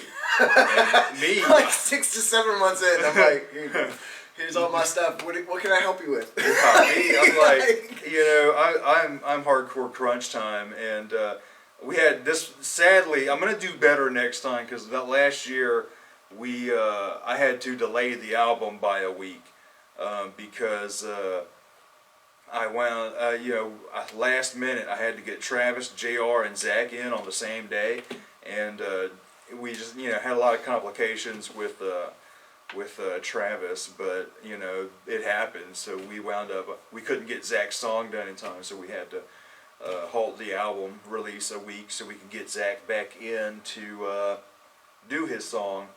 And but yeah, so I'm gonna do better. And then it was like the artwork, everything. I finally got everything uploaded like 2 days before the release date. So day of release, none of it was on the streaming sites. Like, it was like later that night, it might have been on Spotify. You know, it was still like another week before it hit Apple. I was like, man, I fucked this up, you know. But so next time I'll do a lot better because, you know, I do get a little lazy and shit, and because I'm really just trying to think about how to, because I'm thinking of, for this, you know, I'm trying to think about what's the framing device, because the Halloween ones I like to have it be like an anthology thing, like a Tales from the Crypt thing. So, you know, I got to sit there and think about, you know, then I got to write the dialogue, then I got to take all that stuff, snip it, I got to get sound effects for the skits and stuff, and that's a hell of a lot of work compared to me just coming in here and doing a few songs. Right. and this time I had Stas do a lot of she did a character on in the skits with me. And so she also did the album cover, and she always kicks ass at the album covers. It's in the style of Creep Show or old Tales from the Crypt comic books. But yeah, it's a lot of fucking fun. So yeah, I hope I'll do better next time. I'll be more timely. Yeah, so it's like I said, I enjoy doing them. It helps. I always with those compilations, I get to experiment more. With stuff you don't normally do. Right, so it's kind of like I get to play around with things because I'm not always trying on a compilation that I put out what, eight songs. It was a lot. I think it was like 8 songs on that album are mine. Or no, it's like 6 or 7, and then I do one with you as well. Yeah, we did the Toll parody. Yeah, so it's kind of like with those I get. And then we did the music videos. Right, for we it, did the like, music video, which is great. Aren't Which they is awesome? great. Oh my god! Like all. Check out Frankenstein. That Oh, shit the Frankenstein is video. fantastic. Thanks, Check I'm out. glad you like The videos are fucking hilarious. They're stupid as all get out, but we sweated our balls it. off. On that, yeah. It was so Your little horror rap, man. right. That shit's God. so good though. That was so fun though. We had so much fun that We night. did. It was good. It was a good time. If you haven't seen the videos, check out the fucking Halloween videos. Yeah, The Christmas one is good as well. yeah. I did it was supposed to just be like a Rankin Bass parody, Right. you know, and That fucking. shit was so funny. So I did it for his deer hunting song on our Christmas I've album. showed that. Everyone I've showed that to laughed their Yeah? ass off Awesome. so hard. Awesome, and But yeah, so like. I went a little hardcore. I went way more hardcore with the stop motion on our Frankenstein Toll parody video. And there's some bits where I'm like, the stop motion is like ugly. But then there's a few bits where the stop motion is so smooth. I'm like, damn, that was all right. It's like when he's like rubbing the dead body head. Right. I was like, I did that? That looks great. Well, see, you do more though, you'll get better. yeah. You do more. So we'll have to do another song together that does stop that would work well with the stop motion. And then it helps that, Stas and I are villagers, you know what I mean? We like doing the villages and stuff, like the Halloween villages and Christmas villages. So we already have all the props we need for, shit like that. Yeah. I mean, I bet it's really hard. I've never tried. But yeah, it gives me a chance to be I'm focusing on right now a metal album, right? But it's more, I'm trying to experiment but while staying in the same kind of zone. Mm-hmm. But with the compilation, I can just go stupid with it. Yeah. And that's why because it gives me a chance to expand, and then I can use that later on anything that I want to do, more Yes. serious stuff. And I think that's helped me doing these the last 3 years. Fucking helped me tremendously as an artist and a musician. Like if you think my you're... guitar is so much better now, I think, than it was 3 years ago. If you if you feel like you're going through a rut or something like that, like you feel like you might be running stagnant, it can help you just break out of that comfort zone Right. and try something new. That's why I like doing the compilations, because my main style on my solo stuff is very just rooted in Southern Gothic and murder folk shit. And so it's fun to do these compilations and just do parodies and just other genres I don't mess with. Like on the Christmas album, I did a lot of new metal stuff, and Right. so it was just being silly, being fun, and breaking out of that normal zone, and just to see what you can do and see if you can pull it off. I'll be like, I want to do this kind of style song. Let me see if I can do it. That didn't work. Let me write something else. Yeah, we're not using that again. But yeah, I mean, the albums aren't like I said, they're not everyone's cup of tea, but it is definitely there's a lot of somebody's gonna like something on it. Yeah, there's something for everybody. We also got so many another fucking songs. so many songs. We got another buddy, Frank, a new guy, part of our little crew in the music, Frank Saunders, who's also been he's kind of related to me now, I guess. He's married to Stas's aunt. So, but yeah, he's got a few songs in there. A lot of people. I was able to get a lot of people on here, and it was a lot of fun. So, my number 5 is The Decemberists, As It Ever Was, So It Will Be Again. Man, such a good album. Such a good fucking album. I enjoyed that one actually. That was okay. Yeah. That's when you said we said emo Beatles. Emo Beatles. That's right. Yeah. No, I remember that now. I mean, it was Goth Beach Boys, it was, emo Beatles or something. I can't right. It was good. For what it it's nothing I'm into folk. Nice depressing folk music. It really was like it's dark. It really was dark. Like it's kind of like you listen to it lyrically though. You're like, this is kind of dark actually, but it sounds like a Beatles album. It's like there's like really there's some like there's a few songs that have like little hippie vibes. Right, and so it's kind of like old school. I mean, December's been around for a while though, haven't they? Yeah, for a good while. And like they kick ass. 2009 Big or fan of them. before that. Or yeah, before that, early 2000s ish maybe. I know they've been a while, but so I mean I've heard of the Decemberists. I've never been really like huge into them, but I might go back on them. I don't know. I haven't. This album was kind of caught me off guard kind of thing because I remember it now, and because I was like, okay, I kind of dig this, but it might be because I'm old. So, Yeah. you know, I mean I'm not old, but so according to Evelyn, we're not old until we're 40. So Well, might as well. close. We're I got about a to year, be- we're about to a be year left 39. of youth. Yeah, we're about to be 39.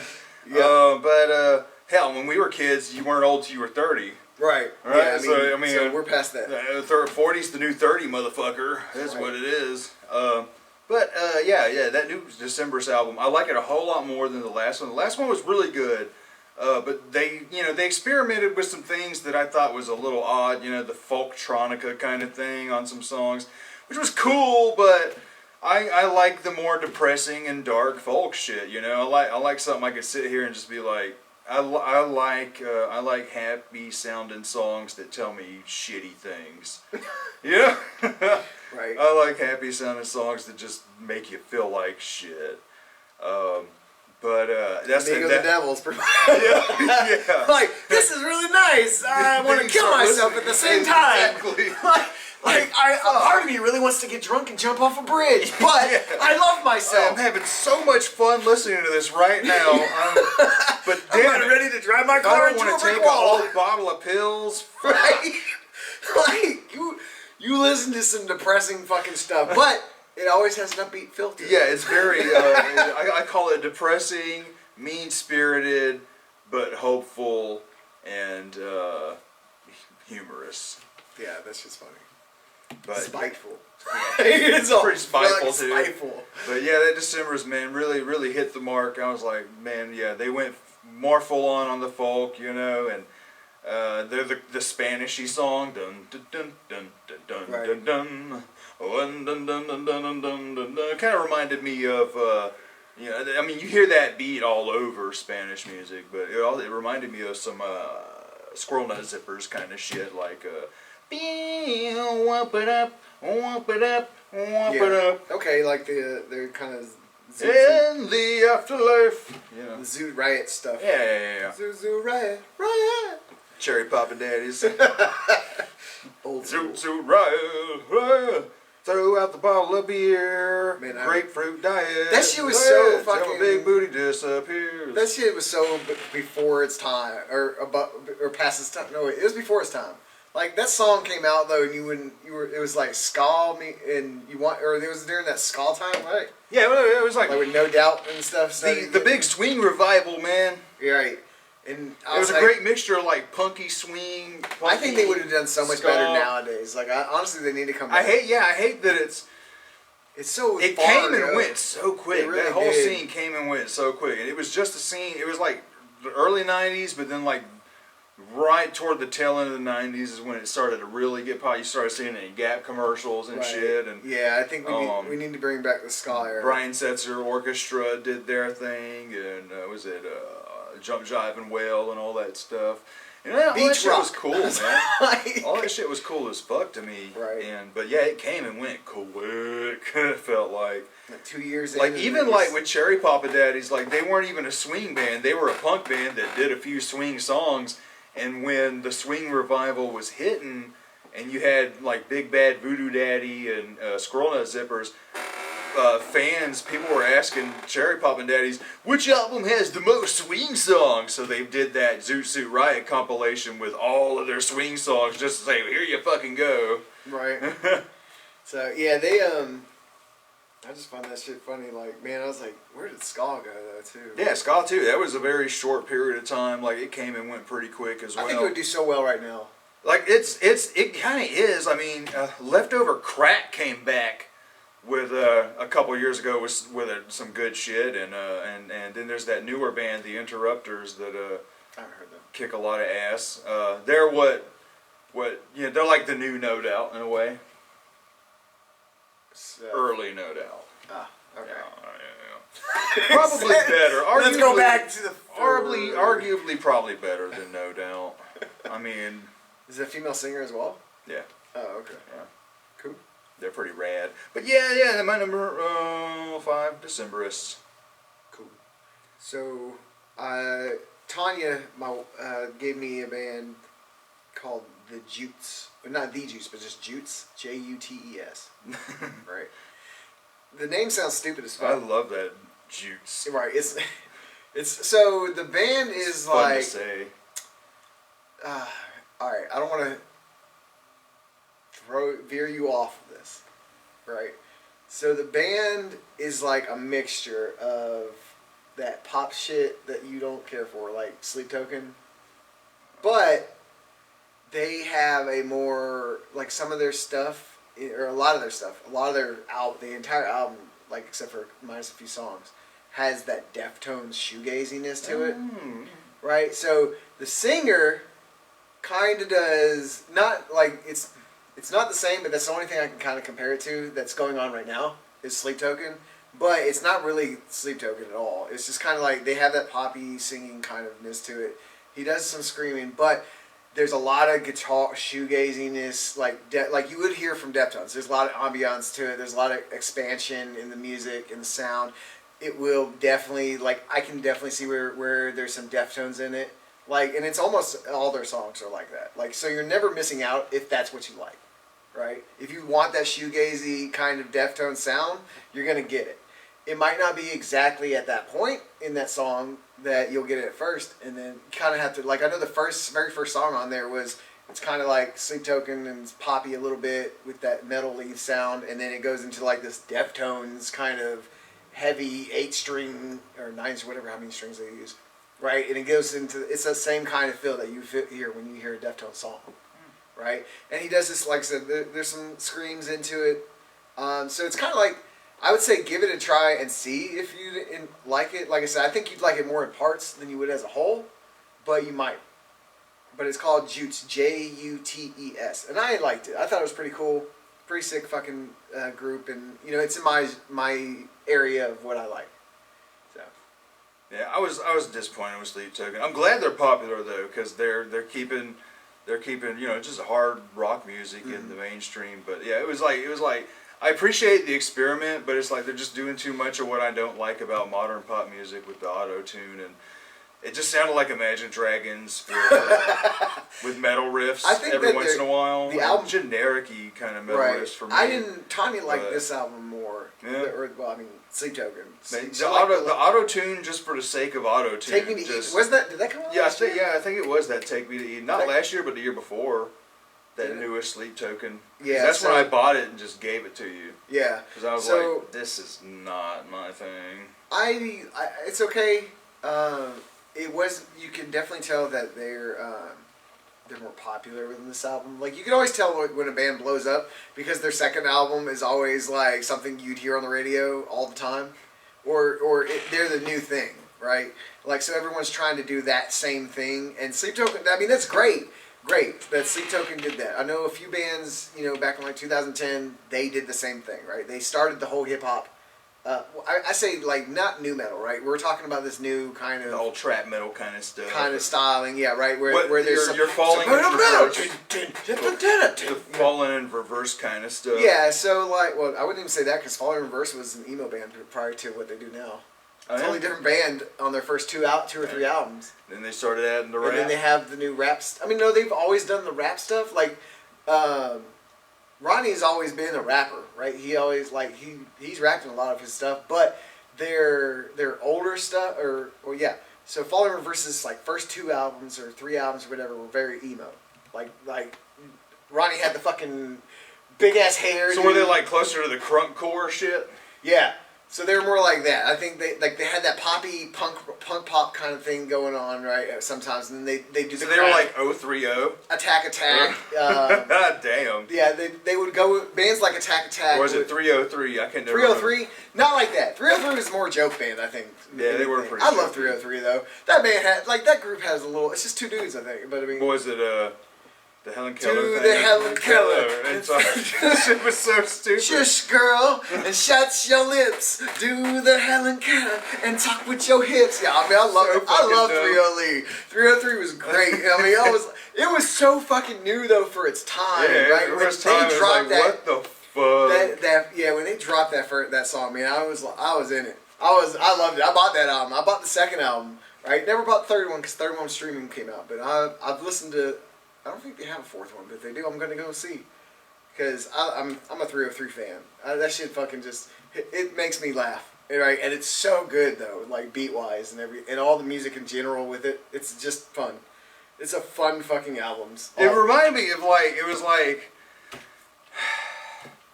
it felt like a shitty version of mindless self-indulgence. I mean, I can see the. I don't think there's not the same kind of. Danger feel ain't, for it. yeah, Danger ain't the same, but that's what it felt like. I don't know. It didn't feel. I didn't feel mindless self-indulgence, but it was a different. It was a difference for me. But when they came out, anyway. So, what were we talking about?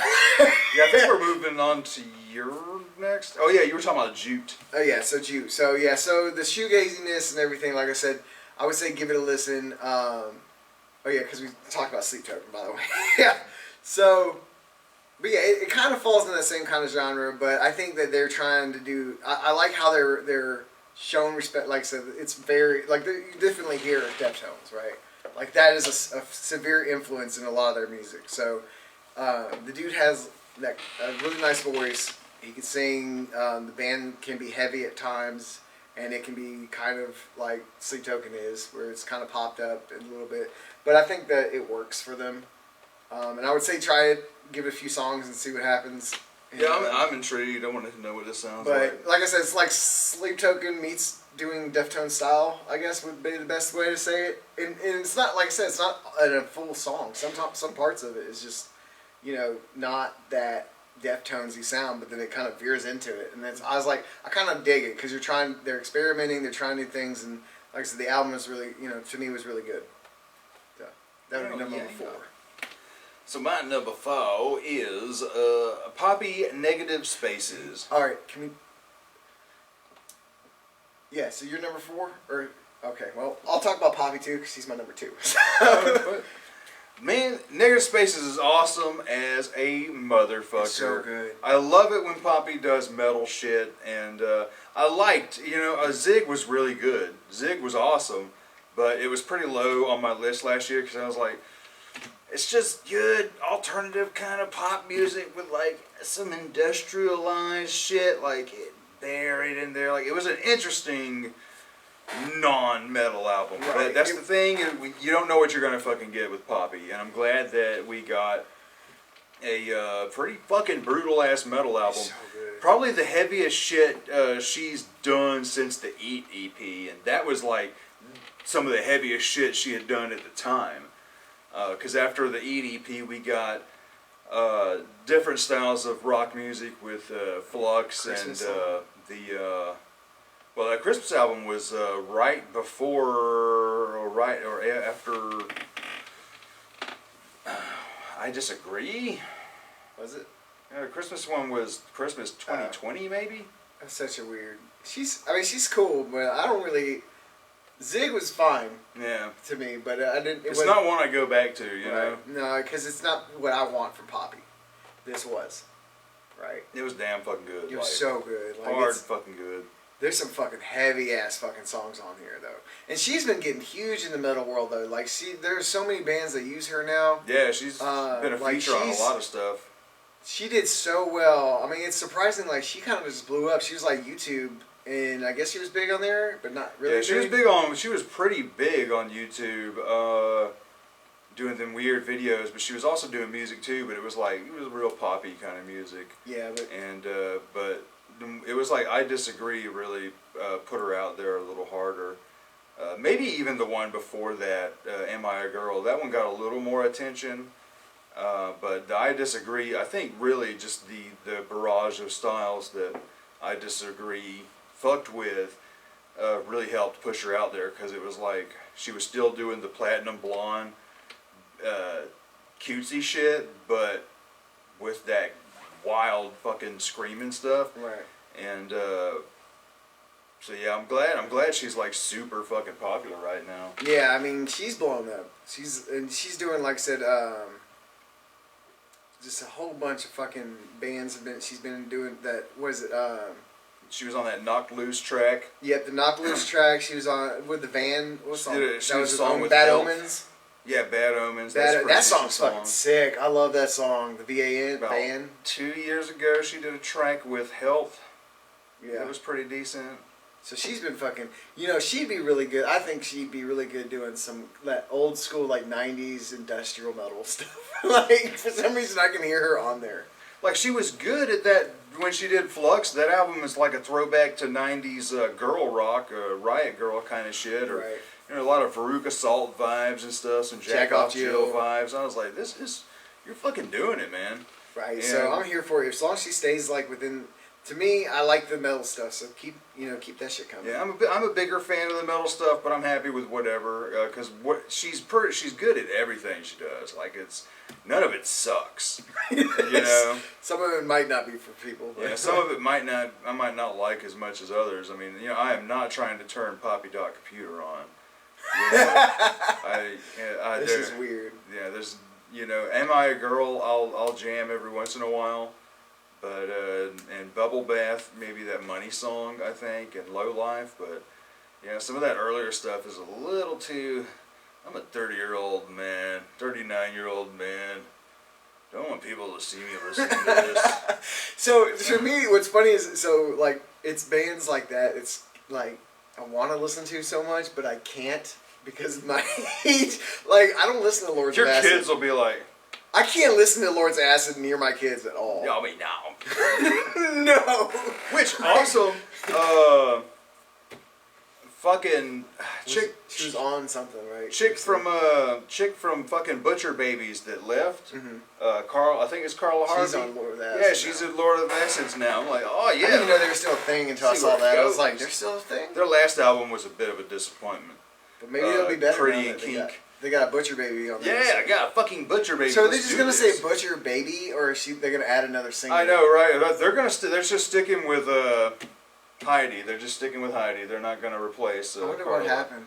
There has to be a- Carla wanted to just, you know, she wanted to leave the music business and go back to what is it, After Death Care, because she's like a mortician, went to mortician school and stuff, and she wanted to go back to doing that. But now she's joining Lords of Acid, so it's kind of That kind of fell off. Didn't it? yeah. Well, I guess there's not many dead people to doctor up, huh? But yeah, that Poppy album is too fucking awesome, and So good. definitely happy with it. And let's see what she does next. So, good. But that was your number 2. That was certainly my number 2. Yeah, I mean, I really liked that album. I thought it was fantastic for the year. Like I said, that's been like you said. There's so much shit out there, but it made the things that we liked. We really liked. Poppy was one of them. Like I was like, man, this is so good. It's such a fucking phenomenal album. Good job. Okay, so my number 3, I'm gonna backstep a little bit. Seeing Queen. It's just so good. Ain't it though? It's so fucking good. Hey. I listened to this album so much. That's actually my number 2. So let's both talk about Seeing Queen, man. Look, I love this chick so much. I done bought her 2 fucking records and the CD for her new album. Right. It's so fucking good. Love oh that God. shit. It's just like it's Barbie meets fucking like death metal. Like it it's is just like- gonna fuck you up. Like Straight up, it's if TikTok Kesha went fucking metal. That's the best way to damn it's describe so it. fucking. It's, I it's- wake in the it's morning fun. with a bottle of Jack. Right. You know what I mean? Like that's what the fuck. Feeling like P Diddy. It's so good. Oh my God. I mean, just the entire album is just it's funny and it's heavy as fuck. Tick tock on the It's clock. it's pink metal. It's Barbie. Yeah, there you go. It's not Pink black metal. metal. It's pink metal. That's what it is. It's just the best way to describe it. It's Barbie pop metal. She but calls it's it like, bimbo core, which I think is Yeah, a that's like fantastic right there. term. Yeah, Bimbo Core is such a fun album to listen to though. Like that's why I go back to it though, because like it puts you in a good mood, right? Like it is just like Yeah, it's dude, stupid. like- It's awesome. It's hilarious. It's good instruments. It's like everything I really The want. country song, Right. Fucking A, dude. It was everything I really wanted to listen to at that time, and it was just such a phenomenal fucking metal album. It's fun, and it's kind of like what's that band called? They kind of fall into that same feel. The dudes that do Electric Fall. Oh, Callboy? Callboy. Yeah. Used to be Electric Eskimo. Yeah, so it's that same kind of feel you get. Like they're just a fun, stupid metal band. Like they just have a blast. Dude, like their Psycho song- Stick used to really yeah. break in the day. And I mean, Psycho Stick's kind of been just on like YouTube They and stuff. but Yeah, they really hadn't dropped a haven't new done- album in a minute, man. So like, but when bands like that, where you just want to But then I listen think to metal Moose just and left, too. still be in a great mood. What? Matty Moose, I think he just left the band. I don't know. The band's been around forever though. Yeah. But They were MySpace bands. Like, I think they broke out on We MySpace. call it. You were just mentioned Callboy. Yeah. Their song they did last year with Baby Metal kicked Oh so my God, much that's fucking just so ass. good. Yeah, That was so much better than All all the of the Baby last Metal. Baby Metal album. Right. That the other one, it really man, was. God, That's what we want. The Like, song Baby Metal just did with fucking Bloody Wood, match made in heaven. it's fan. They do great when they do compilation stuff. I think because the last album didn't have a lot of people coming on. Yeah, last album But didn't the have a album lot of- before that was fucking phenomenal. It had all of Didn't them. it, man? Yeah, that was a massive It had disappointment. all of them. That the other one, that was a massive disappointment. It just And then sounded like generic Japanese metal. I was upset with that. So like, oh man. So that reminds me. Damn it! I forgot. I should add him to my list. And you know what's funny is I thought I added Kitty on here. So let me talk about that Kitty. I stayed silent when he was talking about the Kitty album because I thought it was on my list, but no, it's not. So let me say that album was great. It was awesome. I loved that. It didn't sound like any time had passed. And like I did mention that they really weren't working in the music sphere in between the last album and that No, album. the drummer was a fucking And, retailer. like, yeah, real house- estate. Real estate. And so, like, it's really cool that all of a sudden, people in 2000, dude, nobody gave a fuck about Kitty except for a small few of us, and everybody else was like, girls playing metal, you know. But nowadays, like, so many females in metal right now are killing it and screaming better than the guys. And a lot of them grew up with Kitty. As there was a lot more attention put on Kitty in the past couple of years, and then they got invited to some festivals.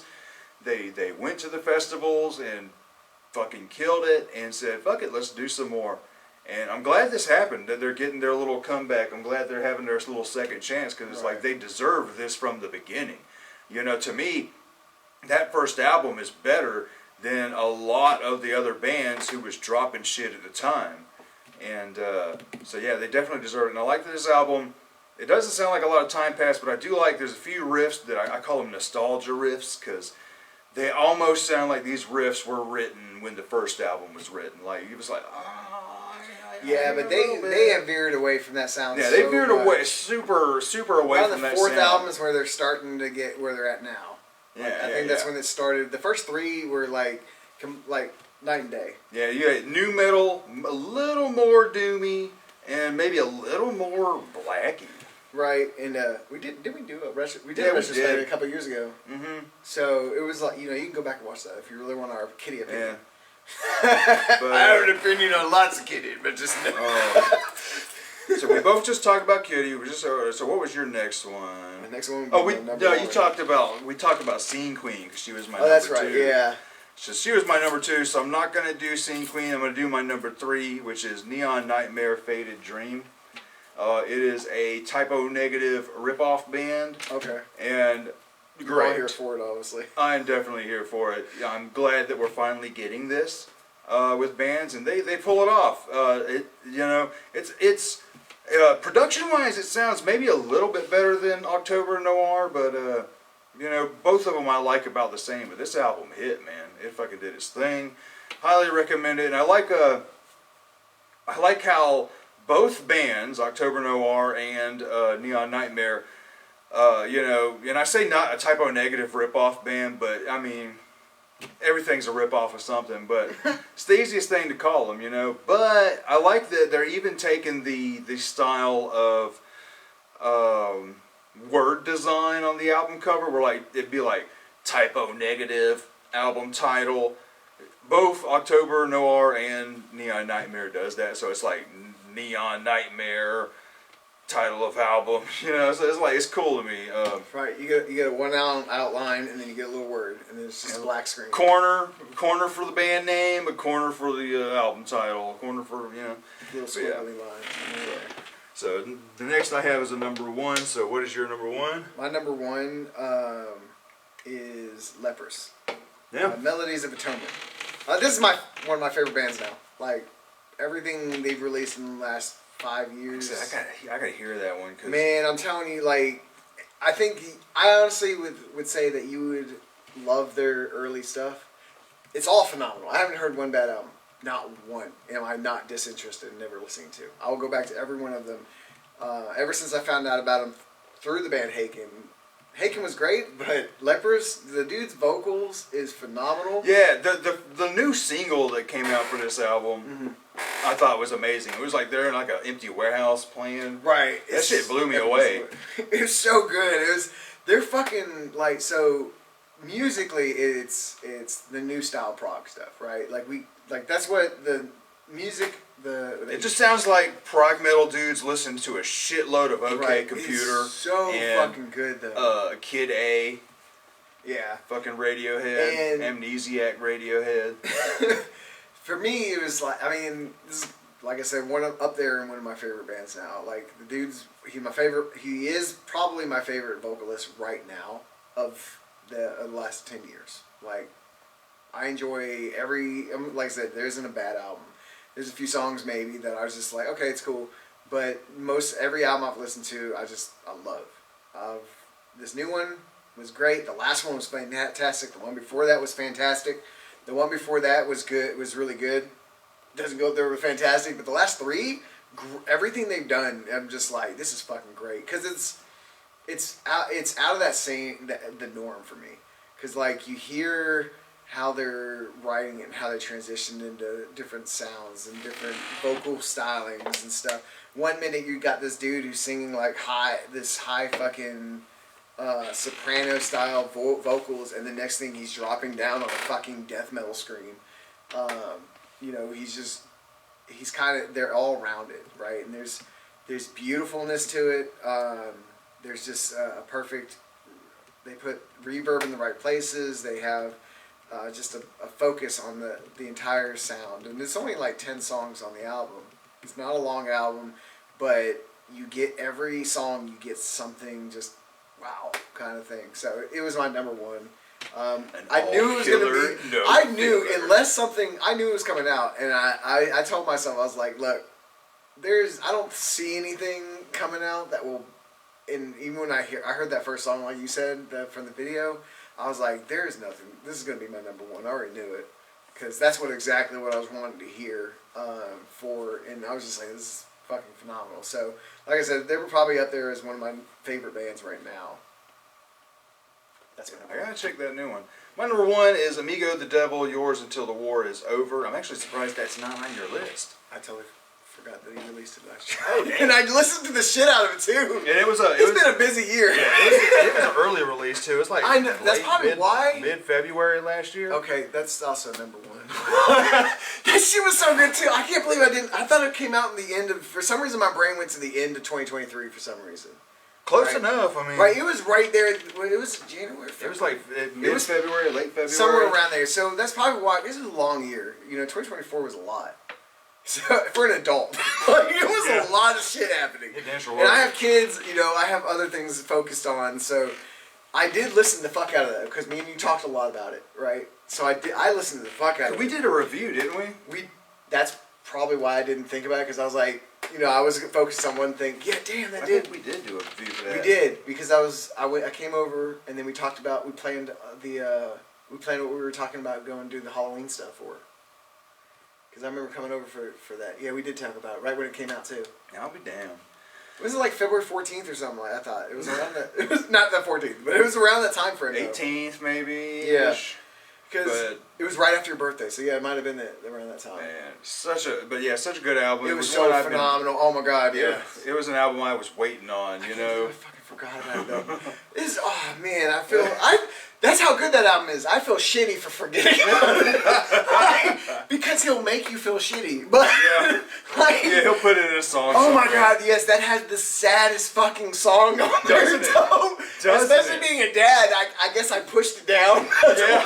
You had to block it out. Fucking song block that trauma out. Oh my god, I think that's what happened, right? Because there's what song was that called? It was about the dead baby. Yes, it was the fucking. I cried, dude. He says our little girl left the world the moment she entered. Yes, right. That fucking. Oh my god! As a dad, I heard that in my car and I cried. I mean, not like bawled, but I mean, I was tearing up. I was like, fuck. oh my god, man! Something about. I can't believe I fucking. Now everything's coming back, right? And I can't shut up. That's what he did, man. So fucking that's a tie then, because I can't replace Leper since I already put him there. But man, like fucking go ahead. I'm sorry. I took the excitement. Nah, man, it's all right. Oh god, I'm glad you're able to join in, dude. Because I was wondering, I was like, damn, this man not like it that much. I loved it. No, I totally blanked on it though. Damn. Fuck, I have been. Oh man, I was a pothead a lot in high school. Such a fucking good. Oh my god, yes, no, yes. All the way, the depressing little story bit at the end, man. Fuck. I think the only song I didn't like, I remember saying this too. Stray Dog. Was Stray Dog. I do remember you saying that. Did not like that. It's just a fun, you're part of the gang kind of song. But I didn't care for it. So, but that, other than that, for me, that was just not for me, right? Travis loved it. We went back and forth on it. You can go back on the video probably and watch it. No, yeah. So fucking serious. Damn, I can't. See, I feel shitty for someone who made me feel shitty about an album that will love you. You will love it. It is so good. It touches the feels. Yeah, if you're into the whole dark folk thing, the murder folk and all that kind of stuff, so fucking good. And this one, man, like that was the Mexico one, right? The Once Upon a Time in Texaco. Yeah, in Texaco. Man, such a good fucking robber story. I need to go back to that album now. I remember it. I'm like, shit. Even the more Tom Waitsy bits and shit, like fucking A, dude. The album went hard and really impressed me because I got into Amigo when the album prior was coming out and it blew me away, and he's still right now a massive favorite artist. Like nobody's lyrics have hit me like this in since I was a teenager. Like I was trying to explain this during the review, and somebody in the comments said, "Oh, you probably 5 minutes in the video and you already tell these guys shouldn't be talking about music." And I guess it's because I was saying that I don't pay attention to the lyrics. I'm like, I do pay attention to the lyrics, but the lyrics don't really say much to me much anymore. But Amigo was the first guy in a long time whose lyrics and music at the same time spoke to me. So that, and they still do. This album. I see that comment. Yeah. You know shit, motherfucker. You goddamn son of a bitch. I will fucking cuss you out, motherfucker. I'm like, you're talking about the one dude who memorizes every fucking album in the last 70 years and never lived in that time frame. Like you're an idiot. Like I don't fucking know. Like the one person I know about that knows music, I'm like, hey Travis, who is this person? Travis would be like, click. What was the note tone of side E minus the negative to the minus C? What? Actually, that thing came out in 1997. Exactly. So shut the fuck up. Like, I might not know a lot, but Travis will tell me to shut the fuck up, Dave. So it's fine. But yeah, so all the way through the album's good, and now there's like we were talking about. I was like, man, these are some real traumatic songs, but none of them really hit me because it's not my trauma, but it's damn sure is somebody else's trauma. And what up? chair? Here comes Zach. Oh, they're in the living room because we've been playing Ark. We got to sit close to the TV when we play Ark because it's on split screen, so like everything shrinks and it's hard to read. We'll go get it. Damn, but we're almost done here, and damn, here fucking Zach, yo. And so, yeah, the new Amigo the Devil, phenomenal all the way through. Okay, so that came out this year, last year? Yeah. That's what I said, right? He forgot. I totally forgot, right? Like I Travis, couldn't remember if it was this year or last year. Or Travis last year or the straight year up, before. right? I thought it was like the end of 2023. That's what I was telling Travis. And then he told me, I'm surprised it wasn't on there. And I was like, fuck, it's my number one as well. Like, because I was like, it blanked. I told him it's because it scarred me. Because there's that song with the baby on there. I was like, that's probably what happened. I just fucking dropped it. I was like, yeah, I can't remember that. That's a sad song.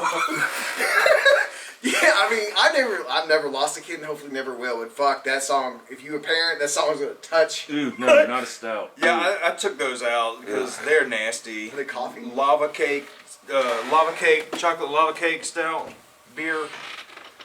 I'll try one. But later.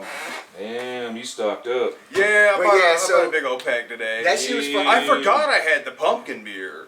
And I forgot I had 2 fucking green scofflaws in there.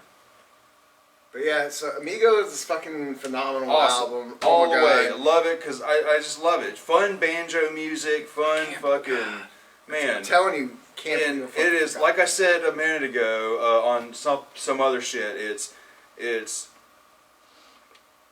mean-spirited, it's spiteful, it's dark, but it's also hopeful and humorous and fun and inclusive and just makes you, Like a Tootsie Roll? it makes you feel like shit, but he's telling you, I feel like shit too, man. I got your back.